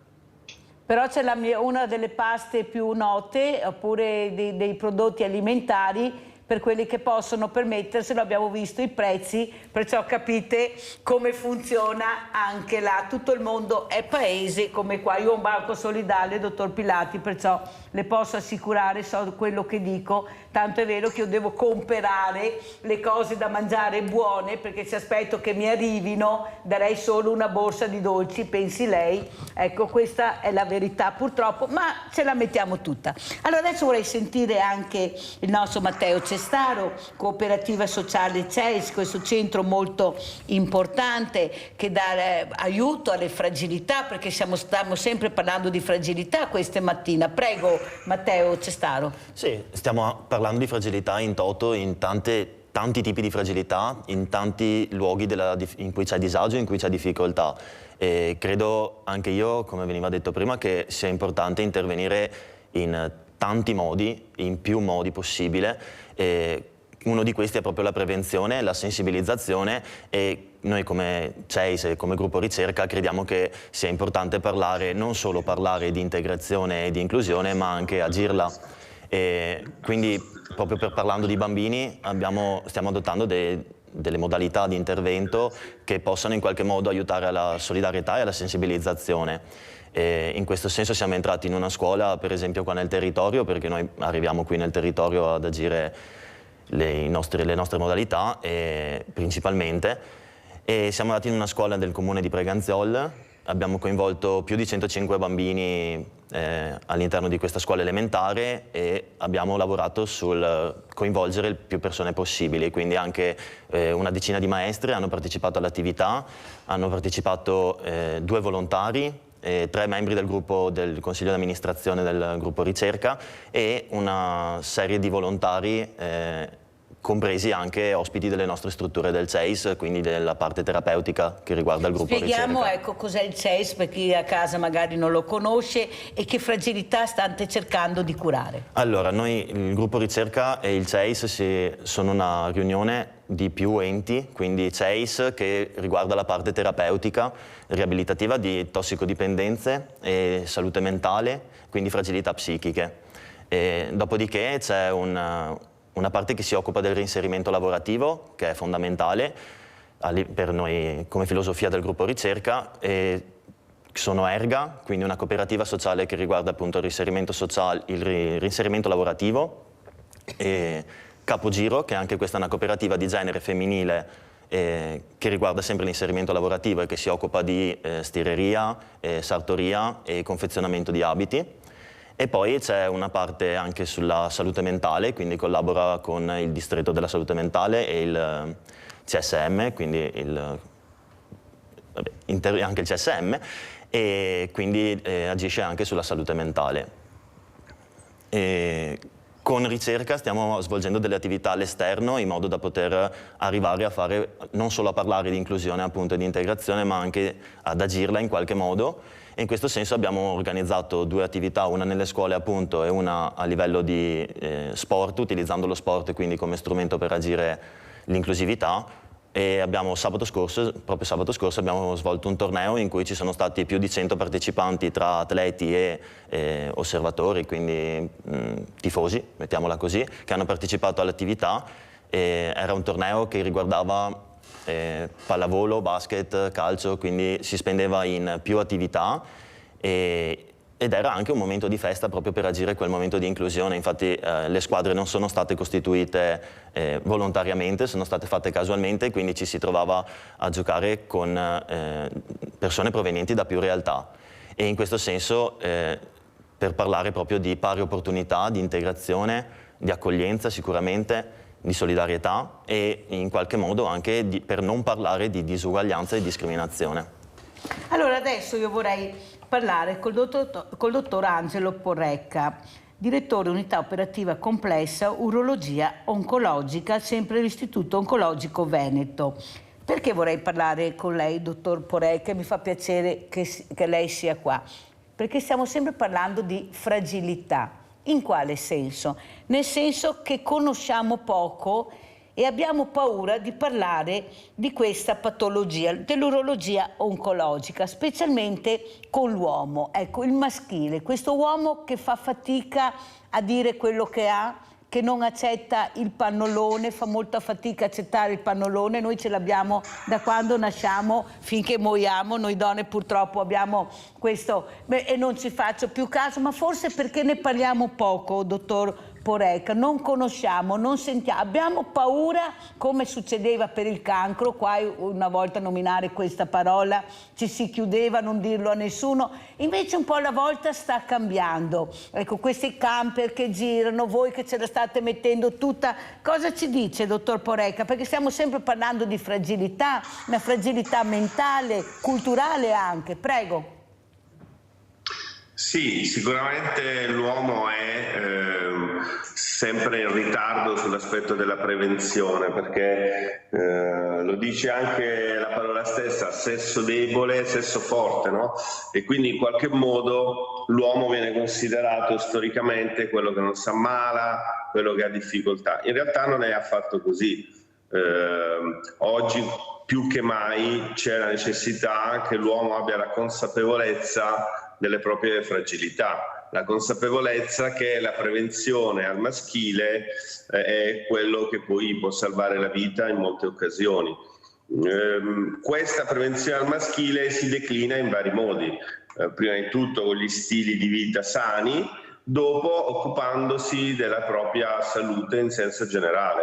Ovviamente gli organi più prettamente maschile è la prostata, e attraverso la prevenzione che spesso l'uomo riesce a fare una diagnosi precoce nell'ambito delle patologie prostatiche e riesce a salvarsi la vita, né più e né meno di quello che fa la donna con la patologia del seno.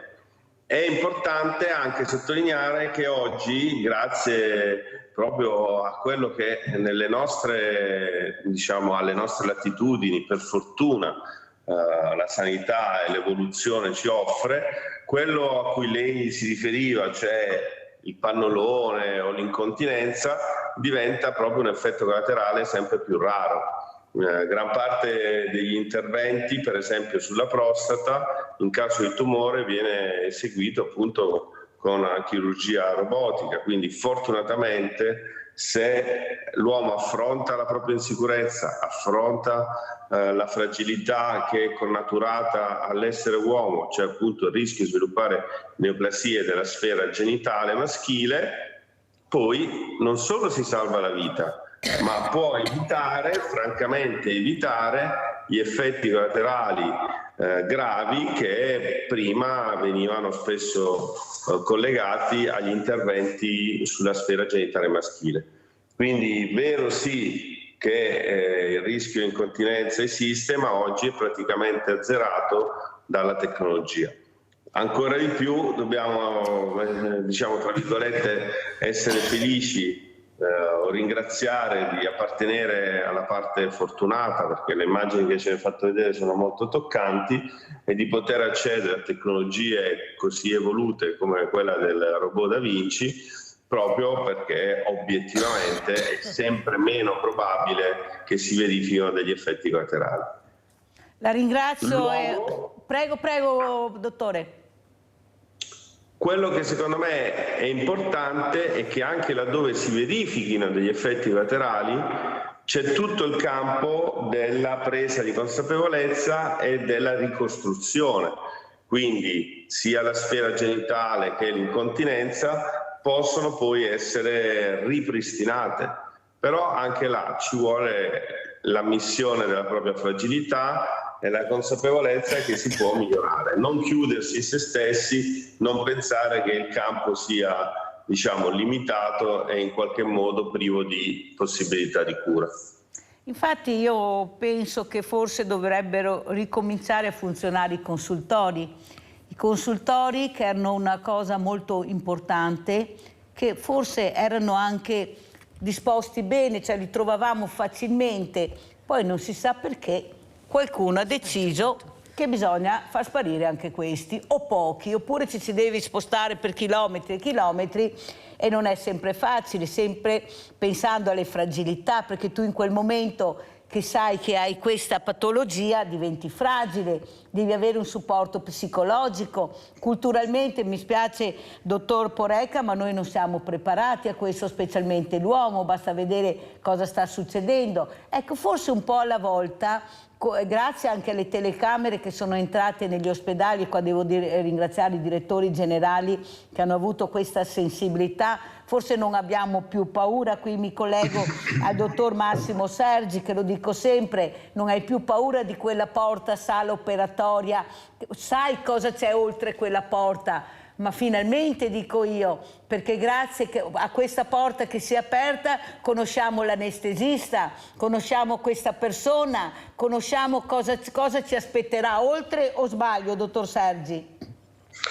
No, sicuramente quello che lei dice è vero, ma il nostro percorso di presa in carico del paziente, ma anche di accoglienza emotiva del paziente, avviene ben prima della sala operatoria, attraverso la valutazione della visita anestesiologica che viene fatta in tempi precedenti rispetto all'intervento, e quindi conosciamo il paziente, conosciamo le sue fragilità, non solo dal punto di vista fisiopatologico, quindi la funzionalità di come va il cuore, di come funzionano i polmoni o il fegato, ma proprio anche dal punto di vista emotivo.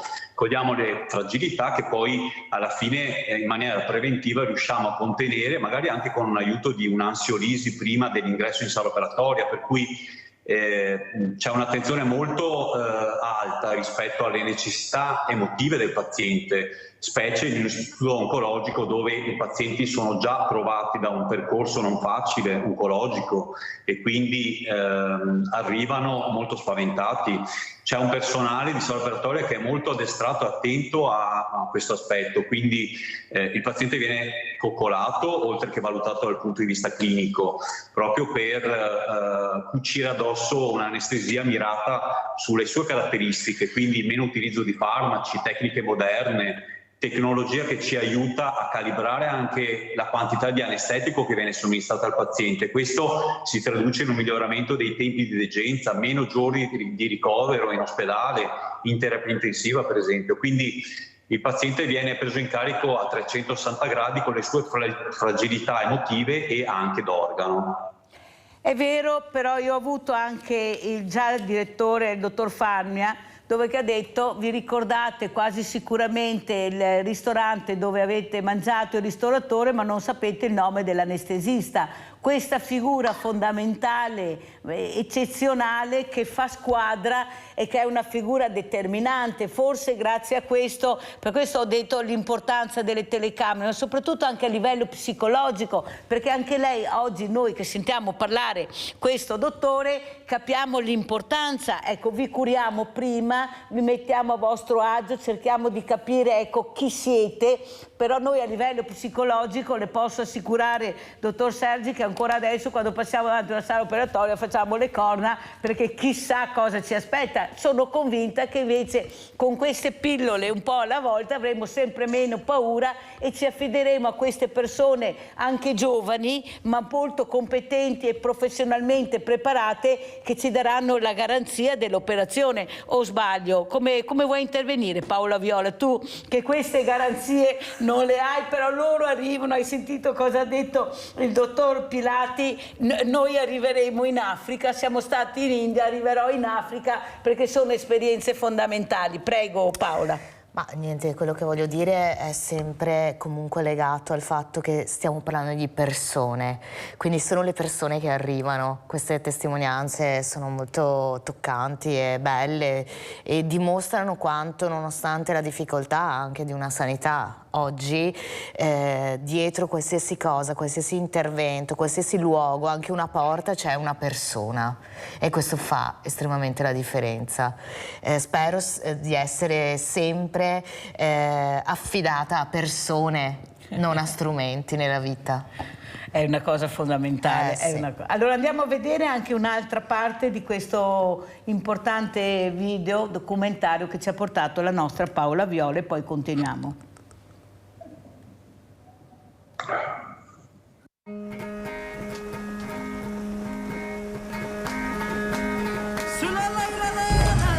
Stanotte ha piovuto e guardate che casino è. Praticamente tutto melma, fango.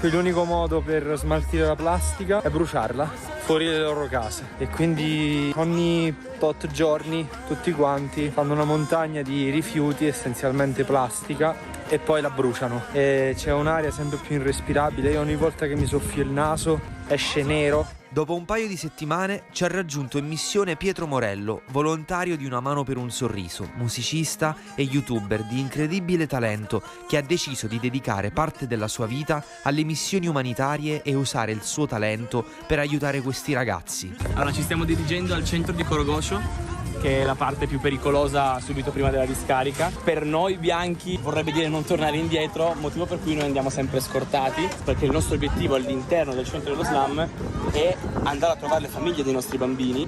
Questo è un negozio che vende oggetti che trovano nelle discariche. Tipo quelli sono barattoli di Nescafè, vengono riutilizzati, venduti. Guardate, queste sono cose che vengono tutte dalla spazzatura, tutti i barattoli, le bottiglie vuote, vengono tutte prese da questa gente e rivendute. Adesso stiamo entrando proprio.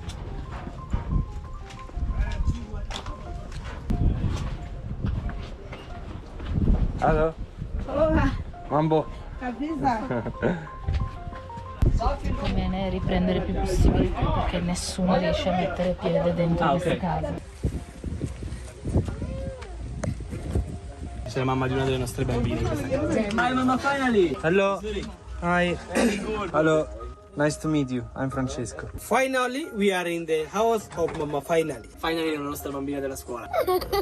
Ah, che tu c'è la bronchite, poi puoi sentire un respirino? In questo momento voi state capendo se la bambina sta bene. Stiamo cercando di capire un attimo com'è la situazione della casa. Questi sono tra i bambini più bisognosi. Loro in particolare sono bambini e genitori che lavorano nella discarica di Dandora e che vivono proprio nelle baracche solo esclusivamente di lamiera. Questa è tutta la casa. Abbiamo discusso un po' con la mamma. Abbiamo chiesto alla mamma di far venire i bambini a scuola perché tutti e due i bambini rimanevano tutto il giorno in discarica con lei e da quel giorno lì tutti e due vengono a scuola. Sono sostenuti a distanza. Entrambi sostenuti a distanza per far sì che possano proseguire gli studi nella Smiling School, avendo anche accesso al percorso ospedaliero. La scuola è l'unica alternativa per questi bambini. Sotto ogni punto di vista, anche anche proprio di nutrizione. In questo momento cioè non solo di studio, formazione, istruzione, c'erano proprio per la vita, per i bisogni primari.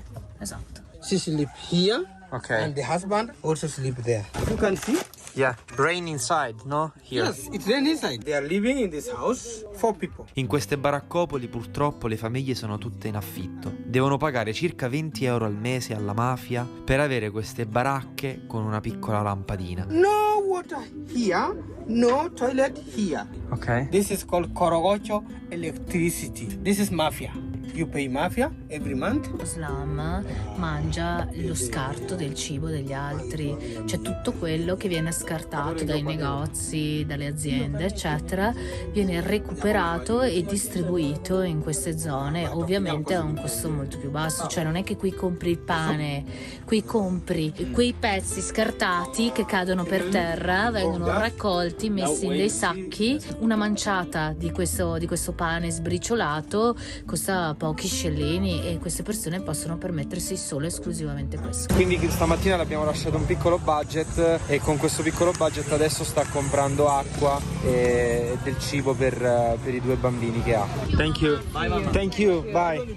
Take care about my children. Ok, si sono salutati e ha ringraziato Paola per il pane che gli abbiamo comprato e Paola gli ha detto di non preoccuparsi che da lunedì inizia la scuola e quindi i suoi figli potranno mangiare a scuola.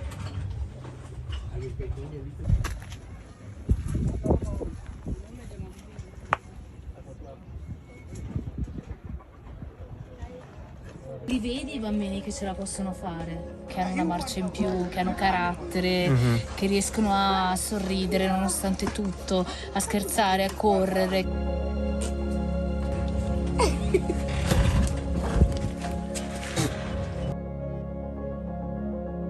Questo è il centro dello slam di Corococho e per quanto mi riguarda, per quanto possa aver visto io, è il posto più pericoloso al mondo.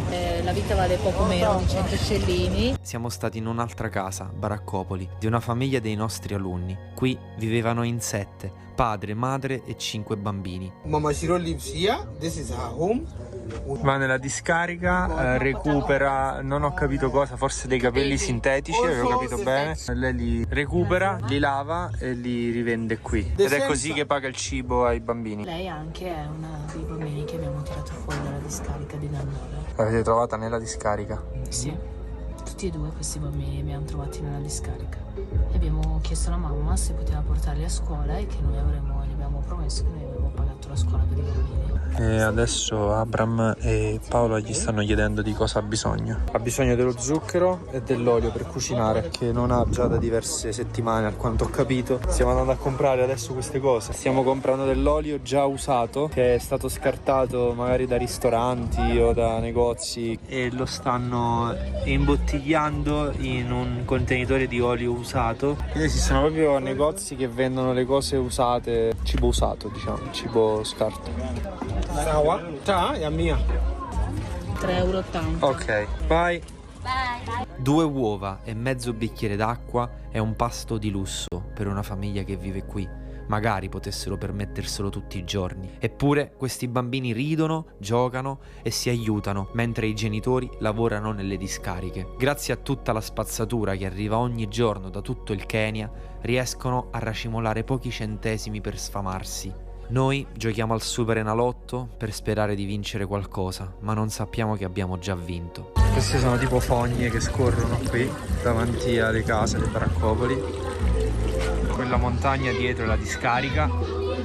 Siamo praticamente circondati dalla discarica e c'è un odore veramente irrespirabile. Sì.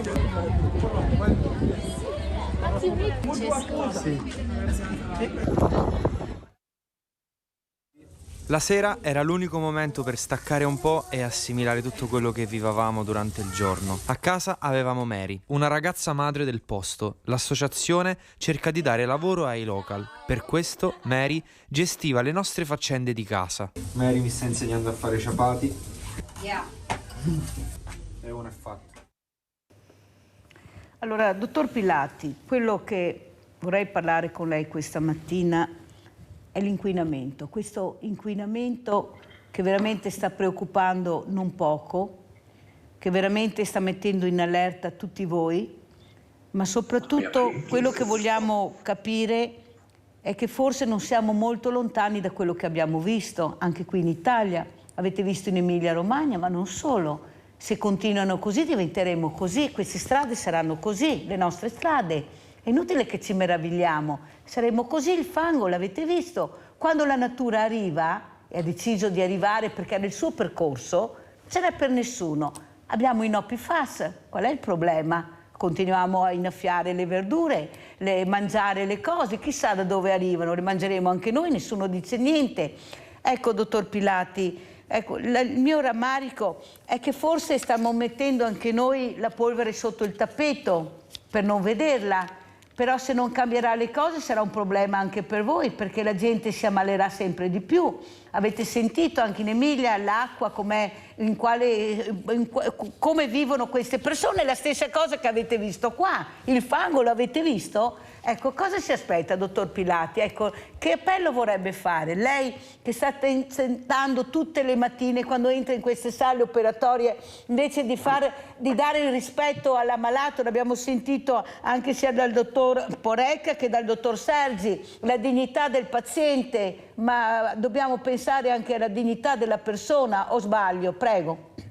Noi riteniamo sia indispensabile appunto la prevenzione primaria, cioè attuare quelle procedure che ci possono prevenire dall'insorgenza di un tumore, purtroppo che noi trattiamo quotidianamente e che va dall'età pediatrica fino all'età senile. Il problema è che da diversi anni, come ha detto lei prima, per quanto riguarda tutti gli eventi che potevano avere un impatto negativo della nostra vita, e mi riferisco in particolare all'inquinamento, sono stati messi sotto il tappeto a scapito di interessi, cioè non ci interessava nulla, cioè non era importante, è una cosa che si farà in futuro, non è importante cercare di contenere l'industrializzazione, cercare di razionalizzare, cercare di fare meno sprechi, cercare di costruire di meno, cioè la cementificazione che è stata fatta negli anni 70-80 ha portato sicuramente a delle innovazioni, ha portato arricchimento sicuramente, però contemporaneamente a scapito di cosa? A scapito della terra, a scapito di tutto quello che poi abbiamo visto e che stiamo vedendo ancora e che ancora una volta si piange nel momento in cui avvengono questi effetti. Cominciamo a renderci conto che non abbiamo più la primavera, perché si passa da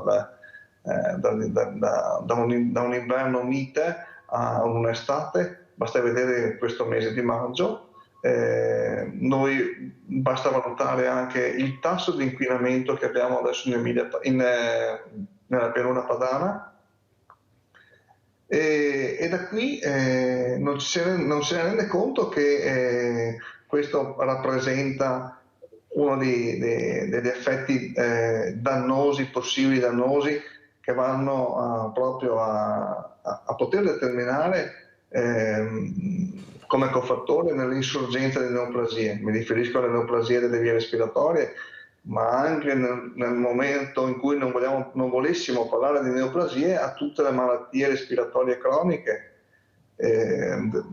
Quindi è fondamentale fermarsi e fare un passo indietro per non arrivare a situazioni che diventeranno, secondo me, secondo noi, secondo gli scienziati, diventeranno una situazione di non ritorno. Cioè alla fine praticamente saremo sepolti dalla nostra cultura sbagliata, dal nostro ego, dal nostro voler star bene a tutti i costi, dal nostro non far finta che le cose non ci riguardi direttamente, ma che riguarda altri, e che dovremmo fare qualcosa, si farà qualcosa, ma non si sa quando. E questo purtroppo ci può portare, come diceva lei all'inizio, ci porta a rischiare moltissimo, ci può portare al baratro. Cioè in Emilia-Romagna abbiamo visto quello che è successo, era impensabile, c'è la quantità di acqua in un tempo brevissimo, il fatto che i fiumi non siano riusciti assolutamente a contenere, il fatto che c'è stato anche un evento avverso legato a correnti che erano impensabili, cioè contemporaneamente venti che venivano da nord, che venivano contrastati dallo scirocco, e quindi il mare non riusciva a ricevere l'acqua in eccesso, e questo ha portato a dei danni che erano impensabili fino a poco tempo fa. Danni che saranno ancora ulteriormente, che ci costeranno molto per non fare prevenzione. Perché è difficile farla, perché si vanno a toccare determinati interessi. Purtroppo dobbiamo fare un passo indietro. La ringrazio, dottor Pilati, di aver detto chiaramente, ma veramente la ringrazio, perché sa, questa è una trasmissione dove non c'è il bavaglio, specialmente della conduttrice che sono io. Ecco, dico quello che penso, quello che vedo, poi essendo sempre in prima linea capisce bene che la realtà che vedo io non è quella realtà dorata che vogliono a tutti i costi farci vedere, ma è un'altra realtà, e comincia a preoccuparmi questa povertà di queste persone che non riescono più a curarsi, non riescono più a mangiare. Sono purtroppo anche i nostri anziani, diversamente giovani, che siamo diventati così belli e bravi, è merito loro, e si ritrovano con pensione da 700 euro se ci arrivano. Allora io direi veramente di salutare anche Matteo Cestaro. Matteo, come ci saluta, e lasciamo il posto anche a Chiara Graps. Beh, io sicuramente vi ringrazio, e ringrazio anche di aver avuto l'occasione di vedere dei video e di sentire delle parole potenti, forti e anche toccanti, perché sono sicuramente un modo per riflettere, e credo anch'io che sensibilizzazione e prevenzione siano uno degli elementi che bisogna veramente prendere in considerazione, perché forse delle difficoltà e dei rischi e soprattutto dei luoghi di fragilità non si parli ancora abbastanza. Allora io adesso vorrei che, intanto che diamo il posto a Chiara, alla dottoressa Chiara Graps, vorrei che intervenisse anche il dottor Massimo Sergi, questa anestesia e rianimazione, ma soprattutto come ci saluta, dottor Sergi. Lei ha detto delle parole importanti, guardate che ce la stiamo mettendo tutta noi persone, noi medici, per farvi sentire a vostro agio, per farvi capire cosa vi aspetterà. Diciamo un po' che ci state coccolando prima dell'intervento e dell'anestesia, perché anche qua una paura fottuta, dottor Sergi, fino a poco tempo fa. Adesso un po' alla volta, fortunatamente, anche questa anestesia non è vista più come un mostro, ecco, da superare. Grazie anche a voi e alla conoscenza che ci avete dato. Prego.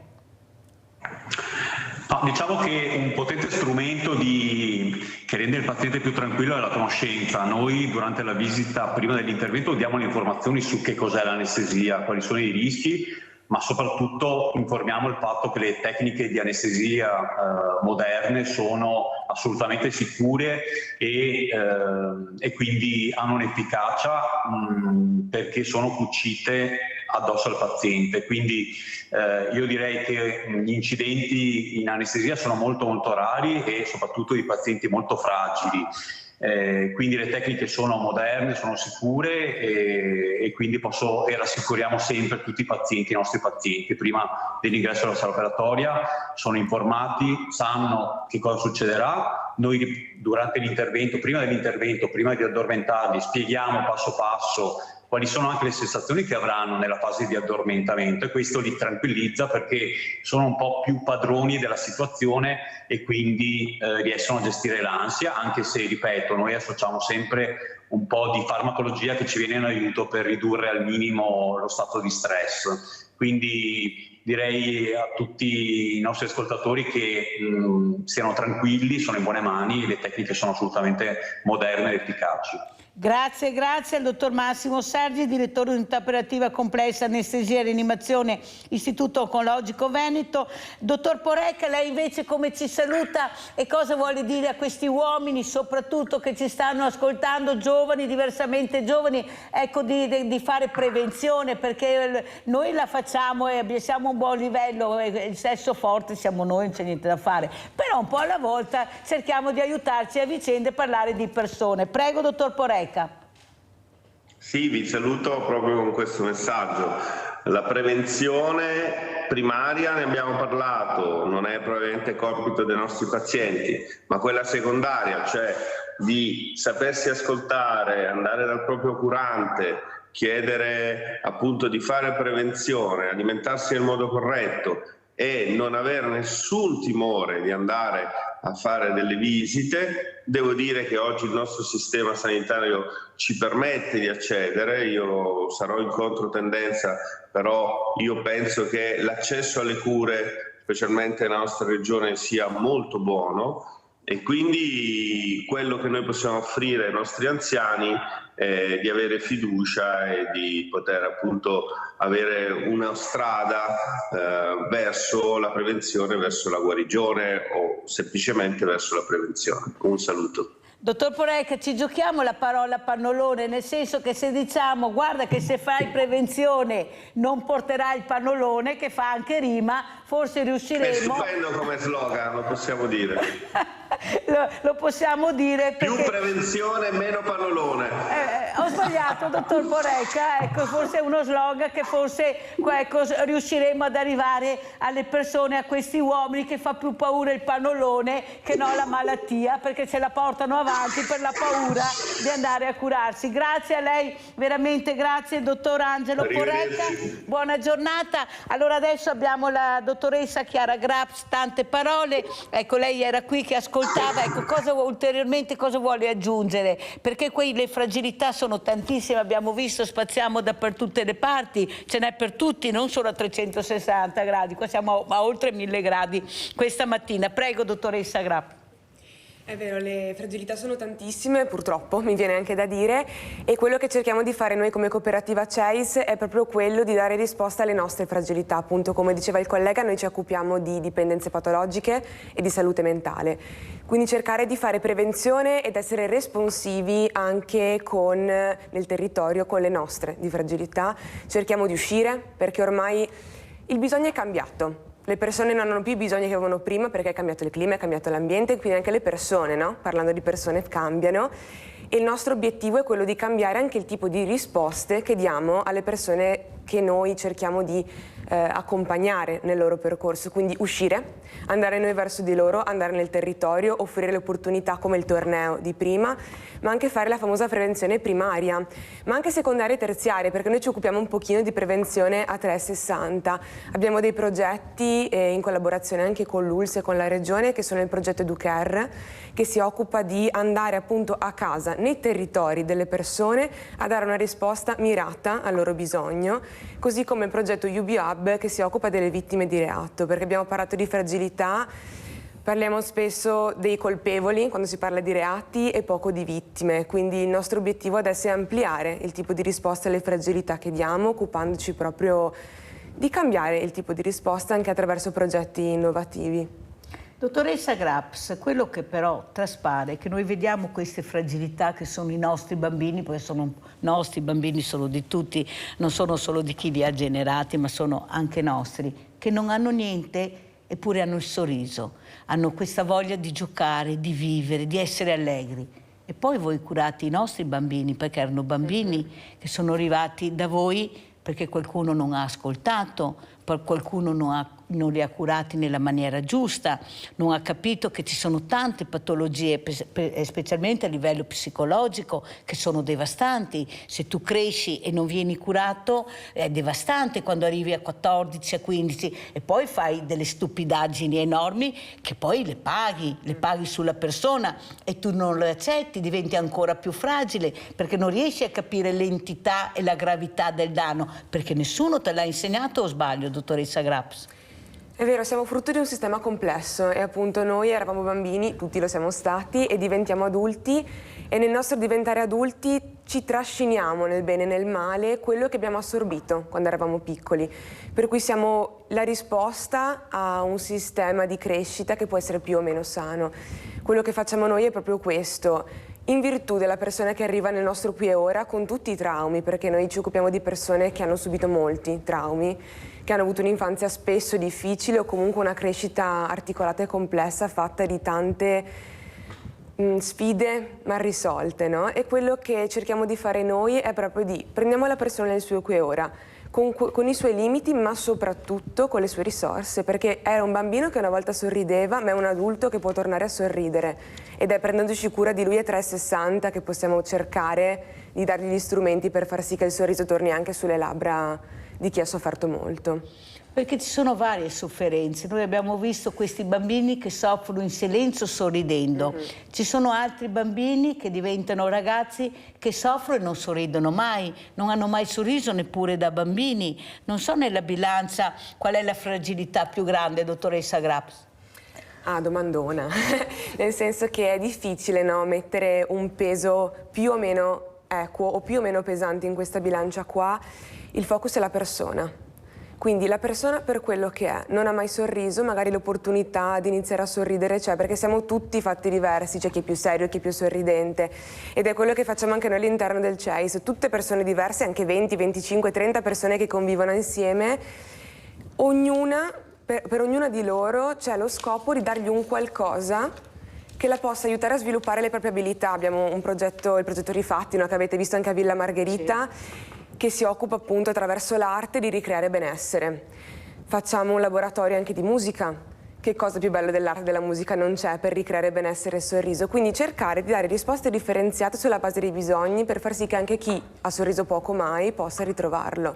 Io mi ricordo l'intervista a questa meravigliosa ragazza Francesca, che ha dichiarato, anzi che salutiamo, Francesca, che ha detto: io non avrei mai potuto, immaginato di dipingere, di continuare a fare un'attività che forse avevo intrapreso e poi all'improvviso avevo chiuso completamente. Ecco, grazie a voi, dottoressa, veramente grazie al CEIS in generale che date questa opportunità, ma soprattutto che parlate di questi ragazzi, che li vediamo, perché forse, dottoressa Graps, li abbiamo tenuti troppo chiusi, troppo lontani, la gente fa fatica, dice eccolo là il drogato, eccolo là il delinquente, perché non conosce, non sa, non li ha mai visti. Forse ecco questa inclusività che voglio fare a Villa Margherita, perché questo è l'obiettivo di sicuro, è l'inclusione. Forse dobbiamo iniziare tutti quanti a fare squadra e metterci assieme, cosa faticosissima, cosa mi ho pensato quella volta, non ve lo dico perché è difficilissimo, però bisogna iniziare a parlare di inclusione se vogliamo vedere con occhi diversi e parlare di persone, o sbaglio, dottoressa? Esatto, esattamente questo. Senza inclusione non si va da nessuna parte, perché è finito il tempo delle ghettizzazioni. È ora che tutte le persone abbiano pari diritti e pari opportunità, e quindi che anche i nostri ragazzi, mi viene da dire, anche se delle volte sono diversamente giovani, come dice lei, abbiano l'opportunità di sperimentarsi nel proprio territorio, così che possano diventare anche loro un domani cittadini attivi e fare un qualcosa per restituire. E Villa Margherita ne è stato un esempio e speriamo che ce ne siano tanti altri, ma quello che noi cerchiamo di fare oggi è proprio questo: integrare, uscire. Il torneo è stato un esempio lampante, è la seconda edizione, ci abbiamo provato anche anche l'anno scorso. Si va fuori, si sta insieme facendo un qualcosa che unisce, e lo sport ha un potere grandissimo su questo. Lo sport ha un potere grandissimo e qualcuno lo deve capire, soprattutto iniziare dalle scuole. Non è possibile fare 2 ore di attività sportiva, dove negli altri paesi europei, lo dico sempre, minimo sono 6, se non addirittura 8 ore. Noi siamo alle 2 ore, poi diciamo perché nascono le baby gang. Provate a farvi una domanda e forse troverete anche la risposta. E allora a questo punto ringrazio sia questi ospiti molto importanti che abbiamo avuto, sia Matteo Cestaro, Cooperativa Sociale CEIS Treviso, sia la dottoressa Chiara Graps, Cooperativa Sociale CEIS Treviso. Ringrazio tutti i dottori che hanno partecipato, mentre rimane qui con noi sempre la nostra Paola Viola. Pubblicità.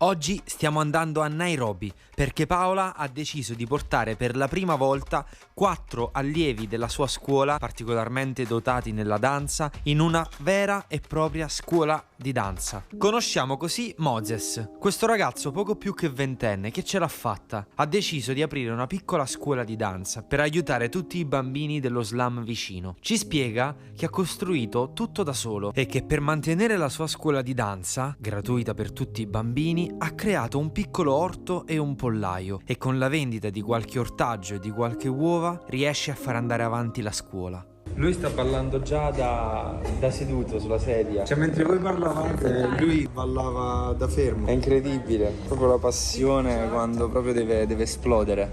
Perché pregano? Perché pregano, perché ringraziano dell'opportunità che hanno di poter ballare oggi insieme. Incredibile.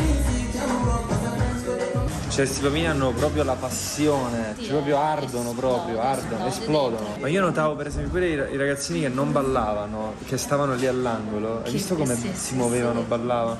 Cioè proprio quando c'è una cosa dentro e deve uscire, cioè proprio incredibile. La fortuna di trovare il proprio talento nella vita, la propria passione. Fare danzare questi ragazzi, offrire loro uno spazio dove poterlo fare anche finita la scuola, significa toglierli dalla strada, significa portarli via dai pericoli, dagli abusi. Questa è una cosa importantissima. Ma poi è incredibile come tutto questo impegno gratis lo sta facendo. Sì.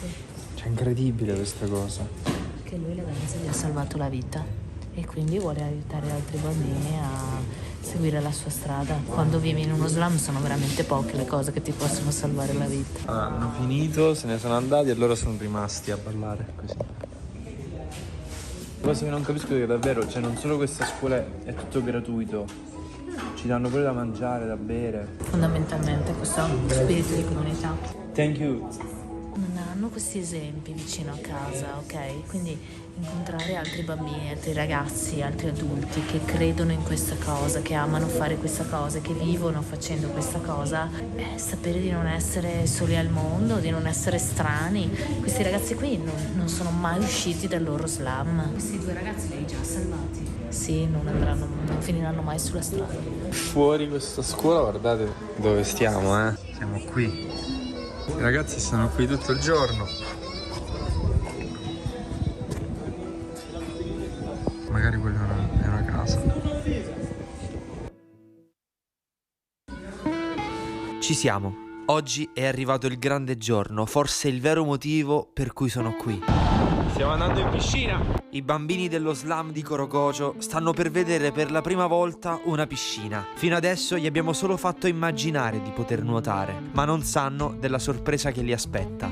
Oggi è il 16 gennaio, ormai sono più di 15 giorni che siamo a Corogocio. Stiamo aspettando i ragazzi che stanno arrivando dalle baraccopoli a piedi, che significa che stanno facendo circa 7 km a piedi per arrivare alla piscina, perché l'idea è stata quella di prima aiutarli ad immaginare, rimanendo comunque nel loro slum, di poter imparare a nuotare, di poter arrivare a questo sogno. Ma oggi invece questo sarà un grande regalo per tutti loro, quindi arrivare finalmente a realizzare concretamente il loro sogno. L'idea è quella di far capire ai ragazzi che con l'impegno, la fatica e la dedizione si può realizzare qualsiasi sogno. Questo progetto è stato possibile grazie al sostegno di Homer e di Share ODV. Good morning. Are you tired? Morning, Wesley. How are you? Are you ready? Yeah. We go to swim now. You're ready to swim? Yeah. And then you can try to swim. Appena hanno visto questa piscina con questo piccolo ammasso d'acqua all'interno erano molto diffidenti, avevano quasi paura anche solo di avvicinarsi. Quindi piano piano, timidamente, i bambini si sono prima avvicinati un po' alla piscina a bordo vasca, poi hanno iniziato a toccare con molta diffidenza l'acqua e poi pian piano hanno iniziato a familiarizzare con l'elemento acqua, e quando hanno capito che era una cosa bella, allora hanno iniziato a giocarci. 3, 2, 1, go!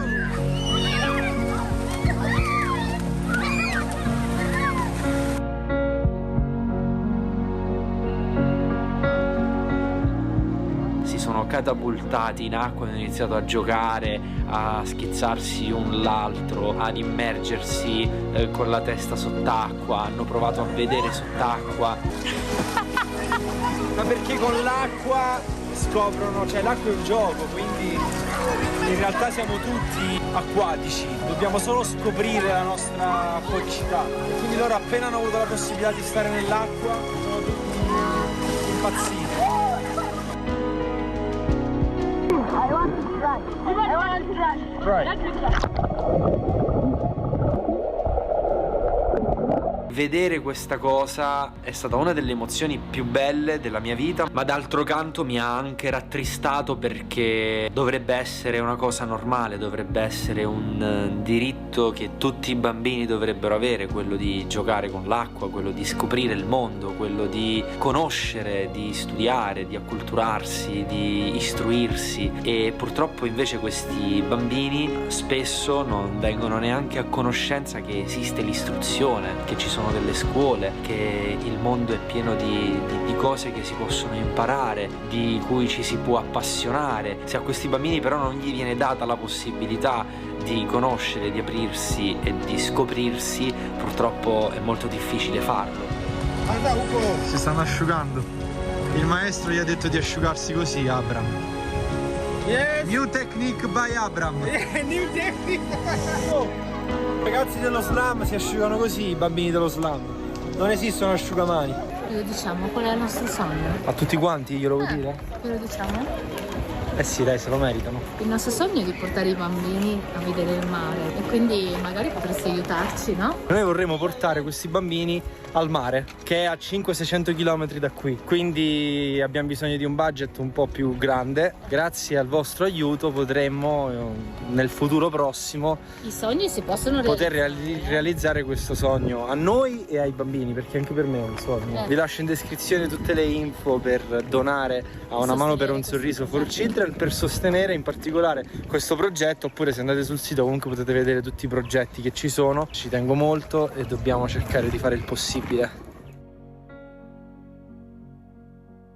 All our richness, with all our poorness. La domenica la scuola di Gomongo, dove ogni giorno facciamo lezione con i bambini dello slam, diventa una chiesa evangelica e il preside della scuola, Abram, diventa un pastore. La messa protestante evangelica è una grande festa fatta di canti, cori, frasi motivazionali, un momento di profonda condivisione e di gratitudine per tutti i presenti. In alcuni cori gli applausi diventano potentissimi e tutti i partecipanti sembrano posseduti da un entusiasmo contagioso, mistico e trascendentale. Qualcuno piange dalla gioia. Nella predica il pastore inizia a parlare dicendo cose del tipo: ci sono molte persone false che predicano Dio, la verità è che esiste un solo grande Dio e tu lo rispetti solo in un modo, se dividi quello che hai. Dare è più bello che ricevere e solo se dividi tutto quello che hai stai amando addio, a frasi del genere, tu puoi crederci o no, ma se ti lasci trasportare senti comunque delle emozioni belle e di apertura. E per me questo è l'importante. Cerco di andare oltre il senso letterario delle parole, respiro forte, apro i miei polmoni e il mio cuore e mi riempio di belle sensazioni. Mentre vedo tutte queste persone piangere, gridare, ridere, cantare. Anche i bambini sono in chiesa e giocano. Si divertono, corrono intorno all'altare. In questo momento ripenso anche a quello che ho visto qualche giorno fa in discarica. Gli stessi bambini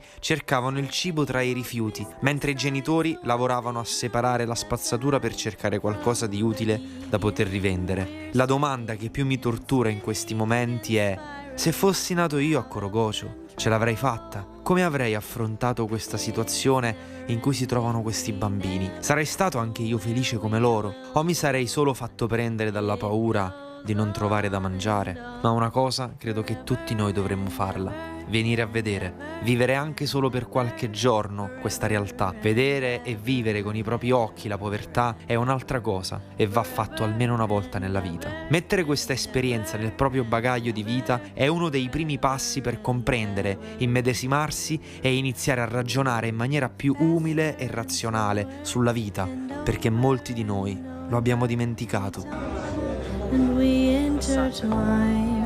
Assante. It's never ending, we never know what we will find.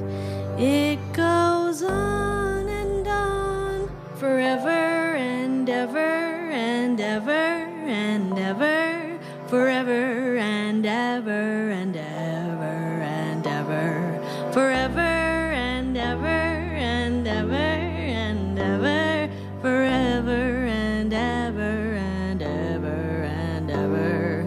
Love is all that matters in the end, at the end of forever, forever, forever, forever. E vi presento subito altri due graditissimi ospiti. Abbiamo in presenza il dottor Tiziano Cenedese, presidente Centro Marca Banca. Grazie dottor Cenedese di essere qui, veramente grazie. Qualcuno a casa dirà: guarda la Mirella cosa ha combinato al presidente Cenedese, ma non è vero, io non tiro per la giacca nessuno. Ma presento anche l'avvocato Luca Pavanetta, avvocato di Cassazione, Associazione Difesa Utenti Servizi Bancari e Finanziari, nonché avvocato di Veneti Schiacciati dalla Crisi, che poi ci racconterà. Buongiorno avvocato Pavanetto, anche a lei, grazie di essere qui. Allora io partirei, grazie, partirei proprio dal presidente Tiziano Cenedese, parlare di banche, questi mutui che hanno avuto dei tassi proprio aumentati in maniera esponenziale, la gente non se la fa più. Cosa ci racconta presidente Cenedese? Com'è la vera situazione che lei veramente spero tenga sotto controllo, perché veramente siamo molto preoccupati. Prego. Sì, purtroppo il problema esiste, ce l'aspettavamo un po' prima, a dire il vero, ce l'aspettavamo per fine anno. In realtà a fine anno non abbiamo visto segnali particolari, ma li stiamo vedendo adesso, quindi poco dopo, non è che cambi poi la sostanza delle cose. Si è tradotto in due aspetti. Primo, nella riduzione delle domande di finanziamento da parte delle famiglie, perché il problema non sono tanto le imprese quanto le famiglie. Primo aspetto. Secondo aspetto è che oggettivamente le rate, per chi aveva scelto il finanziamento indicizzato, oggi è diventato piuttosto pesante. Ci sono incrementi, quelli diciamo più banali, ma ci sono rate che passano da 1.000 a 1.300 euro, e 300 euro in una famiglia monoreddito, secondo me sono tantissimi, ma anche se non ci fossero due redditi comunque sono piuttosto importanti. La situazione oggi ancora non è preoccupantissima, però il problema è sul tavolo. Il problema è sul tavolo, ripeto, probabilmente ce lo aspettavamo anche un po' prima, adesso è lì. Per il momento non troviamo ancora insolvenze, cioè proprio famiglie che, perché la famiglia, almeno quelle che rileviamo noi, hanno comunque una grandissima dignità. La famiglia veneta ha una dignità in assoluto, in generale, ma anche nella nostra zona in particolare. Noi siamo tra Treviso e Venezia come province, per il momento piuttosto rinunciano a qualcos'altro.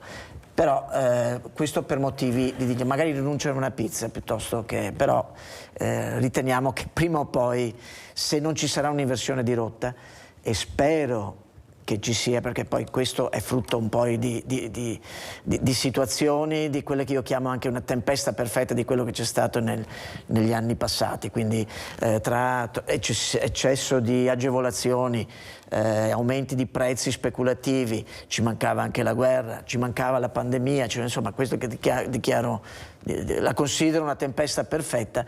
Quindi l'aumento inflattivo che le organizzazioni monetarie cercano di contenere è corretto da un lato, però devono comunque tenere presente, attenzione, di non rompere troppo la cinghia, di non tirarla troppo, perché siamo là?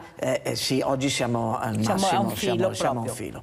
Quindi allora, non è rotta, ma siamo là. Se non c'è inversione rischiamo. Avvocato Pavaneto, come commenta lei, cassazionista, Associazione Difesa Utenti Servizi Bancari e Finanziari, le parole del presidente Tiziano Cenedese di Centro Marca Banca?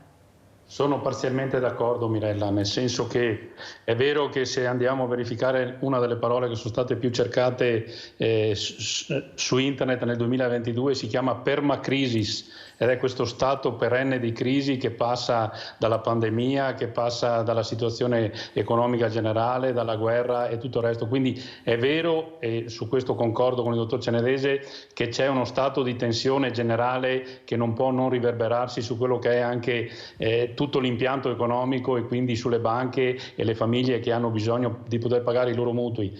Secondo me però l'impressione che ho, la sensazione che ho praticando tutti i giorni clienti e aziende sia quella che tanta gente sia come all'ultimo ballo sul Titanic, nel senso che al di là delle tensioni economiche è giusto anche il richiamo che ha fatto Giorgetti ieri alle banche dicendo sostanzialmente sì, ma comunque voi qualcosa ci guadagnate da questa situazione, quindi è un invito anche agli istituti bancari a essere un po' più partecipi, ma il vero problema secondo me sta anche nella cessione dei crediti, nel famoso 110, perché ha un'altra bolla che potrebbe scoppiare, che secondo me è molto prossima, è quella relativa a questa cessione dei crediti che sembrano sbloccati, poi si ribloccano, e questo mette in difficoltà anche molte imprese. Quindi in realtà la tempesta perfetta definita dal dottor Cenedese ci sta, ma ci aggiungerei alla situazione delle famiglie anche quelle di molte imprese, e quindi potrebbe implodere tutto anche molto velocemente.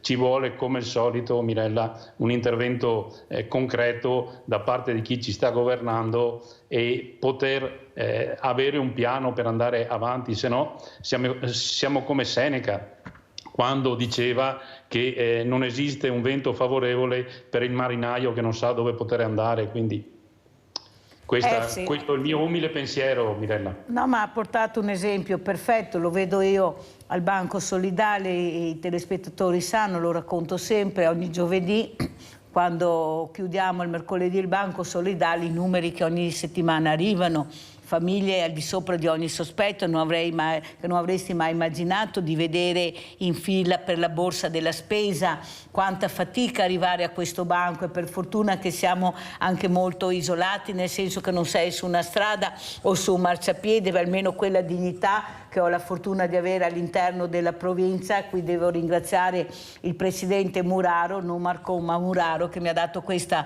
possibilità di dare anche dignità e rispetto alle persone, che è molto importante. Ecco, il rispetto della persona anche quando arriva in banca, presidente Cenedese, sì. Questo sentirsi già prima di entrare già umiliati, perché sei con le spalle al muro, quando arrivi là vuol dire che sei allo stremo delle forze, è l'ultima chance per vedere se troverai una persona sensibile, una persona che riesca a capire, anche se non potrà aiutarti in quel momento economicamente, ma almeno psicologicamente non devastarti. O sbaglio, Presidente? Assolutamente d'accordo, però io ringrazio sia per la domanda ma anche l'osservazione dell'avvocato, perché pregherei, l'ho detto anche nell'altro intervento, l'altra volta che venni qui, noi non siamo esattamente comparabili alle banche di tipo commerciale. Ecco, questo io vorrei che fosse ben chiaro, ben definito.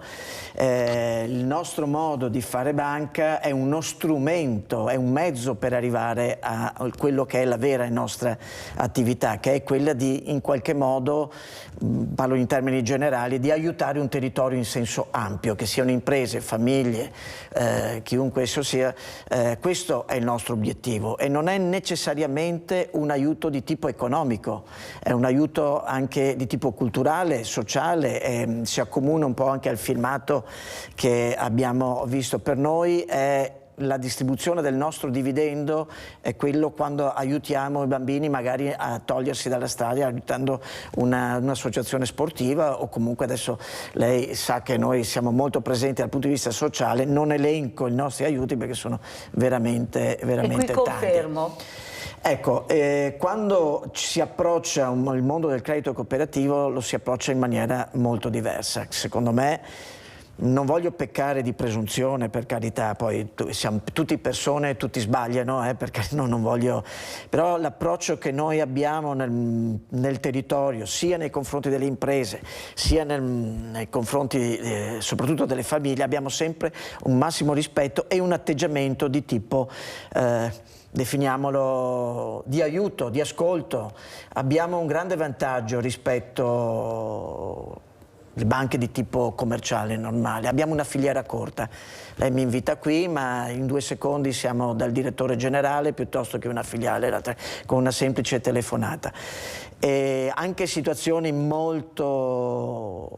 Prima ho detto che non abbiamo delle grandi preoccupazioni, però qualche situazione c'è, e queste situazioni noi non è che le consideriamo esattamente con le normative, cerchiamo sempre di dare una mano, dopodiché se proprio all'impossibile anche noi abbiamo delle regole. Tenete presente che noi abbiamo purtroppo le stesse regole che hanno le grandissime banche commerciali, e questo è una grande tra virgolette ingiustizia, perché noi non abbiamo la potenza di fuoco che hanno queste grandi banche, e nonostante questo però le regole ci sono, e purtroppo dobbiamo stare all'interno anche di quello. Rinaldo da Venezia, ciao Rinaldo, sei in linea?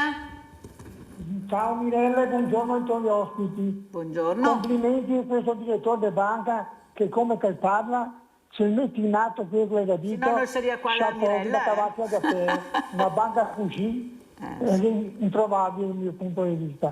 Però credo che se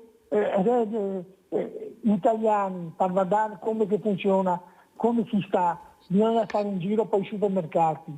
Allora che mi non sono mai andato ai supermercati, ho sempre lavorato per il pubblico, sono sempre stato in mezzo alla gente, ho lavorato con la gente. E la gente adesso si compra tutta roba che costa poco, ma che fa anche male alla salute, perché è roba che non costa niente, che si in scatola da 5-7 anni, non la fa bene neanche per i tuteli. Si cerca di mangiare quello che costa meno. Cosa vuol dire? Vuol dire che ha tanti debiti da pagare, debiti nel senso il mutuo, i tassi, i figli di scuola, le spese che con i stipendi ti dà. I mutui per esempio, perché lo Stato non ne dà un prestito agli italiani che dà il mutuo, non come il 110 che non mi do, però che considera uno che non riesce a fare, gli presta allo Stato senza interessi stessi, così che paga le case, nel senso che il poco lavoro lo paga lo Stato. Questo è un aiuto. Una volta che era lì una casa che faceva le case per la povera gente, gli operai avevano una trattenuta sullo stipendio e con i soldi che ne era li faceva a casa. Adesso case non ne fa più nessuno, perché neanche i imprenditori non fa case per la povera gente, perché gli dà guadagni esigui. Ma finché il mondo va avanti col profitto, e la povera gente sarà sempre male. Grazie Rinaldo, devo concludere perché sei arrivato tardi, ho tanti ospiti, tante cose, comunque sei stato molto chiaro. Ti ringrazio, Avvocato Pavanetto, le riflessioni del nostro Rinaldo, ma soprattutto anche di quello che ha detto il dottor Cenedese. Prego.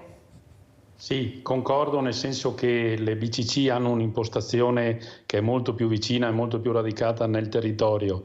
Si avvicinano a quella che sarebbe la chimera, quella che dovremmo inseguire davvero, la cosiddetta banca etica, che pur rispettando i principi imposti da una corretta economia possa essere anche una banca che incide nel territorio, una banca che aiuta il territorio a crescere, perché è vero che c'è una netta distinzione tra le banche puramente e tecnicamente commerciali, per le quali ti arriva il cliente e tecnicamente magari ha già una lettera di messa in mora, il credito è già stato ceduto a qualche finanziaria e quindi comincia l'inseguimento, devi cercare di proteggerlo e di aiutarlo, sicuramente questo. Quindi il criterio di eticità e di banca etica è quello che mi ha sempre interessato e solleticato. Vorrei che però questo fosse un percorso virtuoso che facessimo un po' tutti assieme, perché poi le storture del sistema le conosciamo tutti, perché se cominciamo a ragionare di un creditore o un cliente bancario consumatore,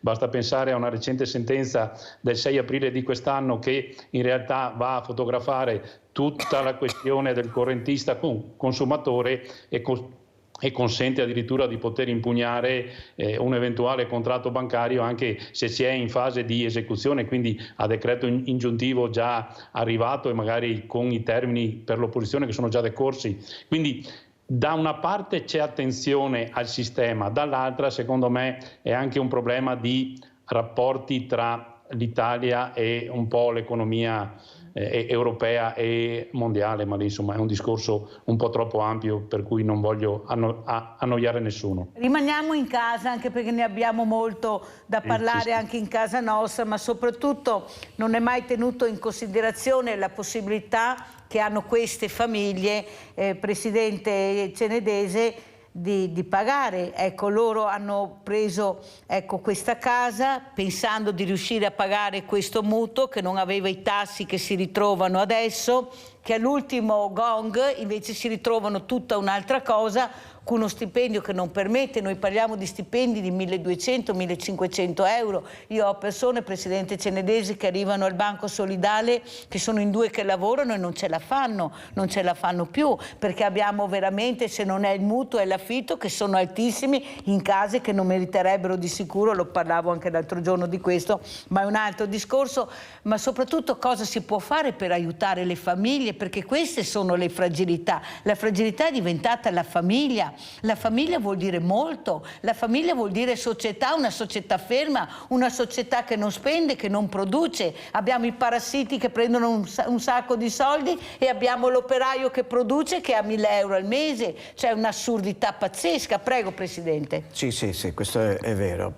Allora, qui ci sono più aspetti all'interno della domanda.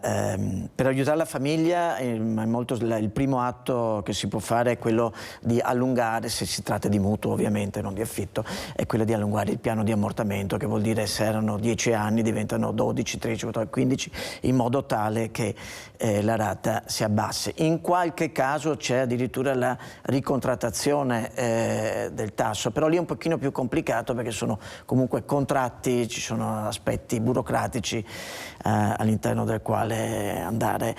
Talvolta abbiamo addirittura sospeso la rata, nel senso per 6 mesi, per 1 anno cerchiamo di dare. A me non piace molto questo, perché comunque è qualcosa, perché poi comunque il debito c'è, rimane, piuttosto meglio ridurlo e allungare. Però vabbè, questo è un dettaglio tecnico che è un'opinione personale.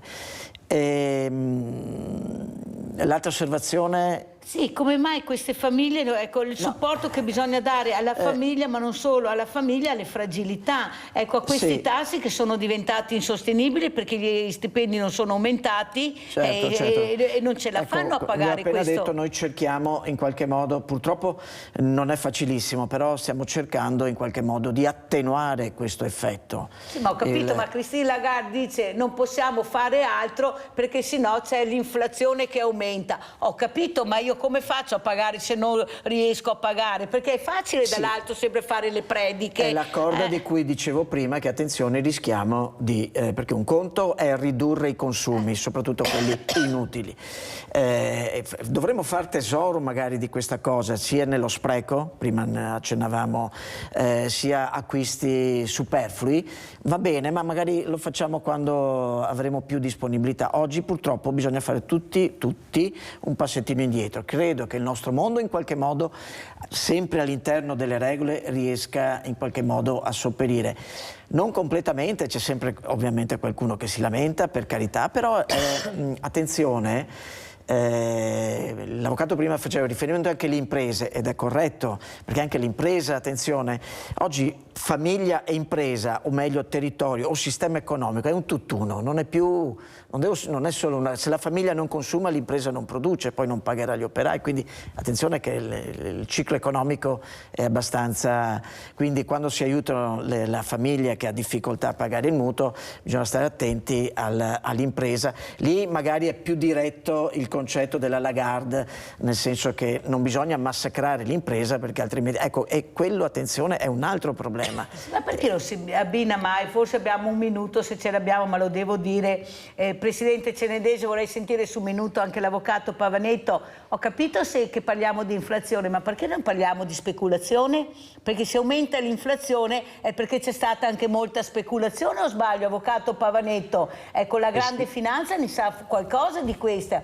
Ecco, la ricchezza mondiale in mano a 10 persone, gli altri sono morti da fame. Prego, avvocato Pavanetto. Sì, è questo. E qui torniamo all'altro problema importante, che è quello delle autorità di vigilanza. Noi dobbiamo immaginare che la percezione che possono avere all'estero, una percezione secondo me distorta dello Stato italiano, è che tutti gli italiani, in effetti la percentuale degli italiani che possiedono una casa con 1000 sacrifici in corso è una percentuale alta rispetto agli altri paesi europei, e se vediamo le statistiche mondiali sembra che gli italiani vedano come il conto corrente e le banche come un bene rifugio in cui poter mettere i propri soldi. Quindi la percezione che hanno all'estero, secondo me, di noi è di gente che è innamorata del mattone e di gente che cerca di privilegiare al massimo i propri risparmi, mentre in realtà la percezione, secondo me, se venissero ad abitare qua e frequentassero davvero le persone che vediamo noi, vedrebbero una grossa difficoltà economica. E questo, secondo me, c'è questo scalino tra la percezione che hanno coloro che, come ben hai detto Mirella, hanno in mano i destini economici del mondo e la situazione reale. Se non colmiamo questo gap e non capiscono esattamente com'è la situazione reale, rischiamo seri guai.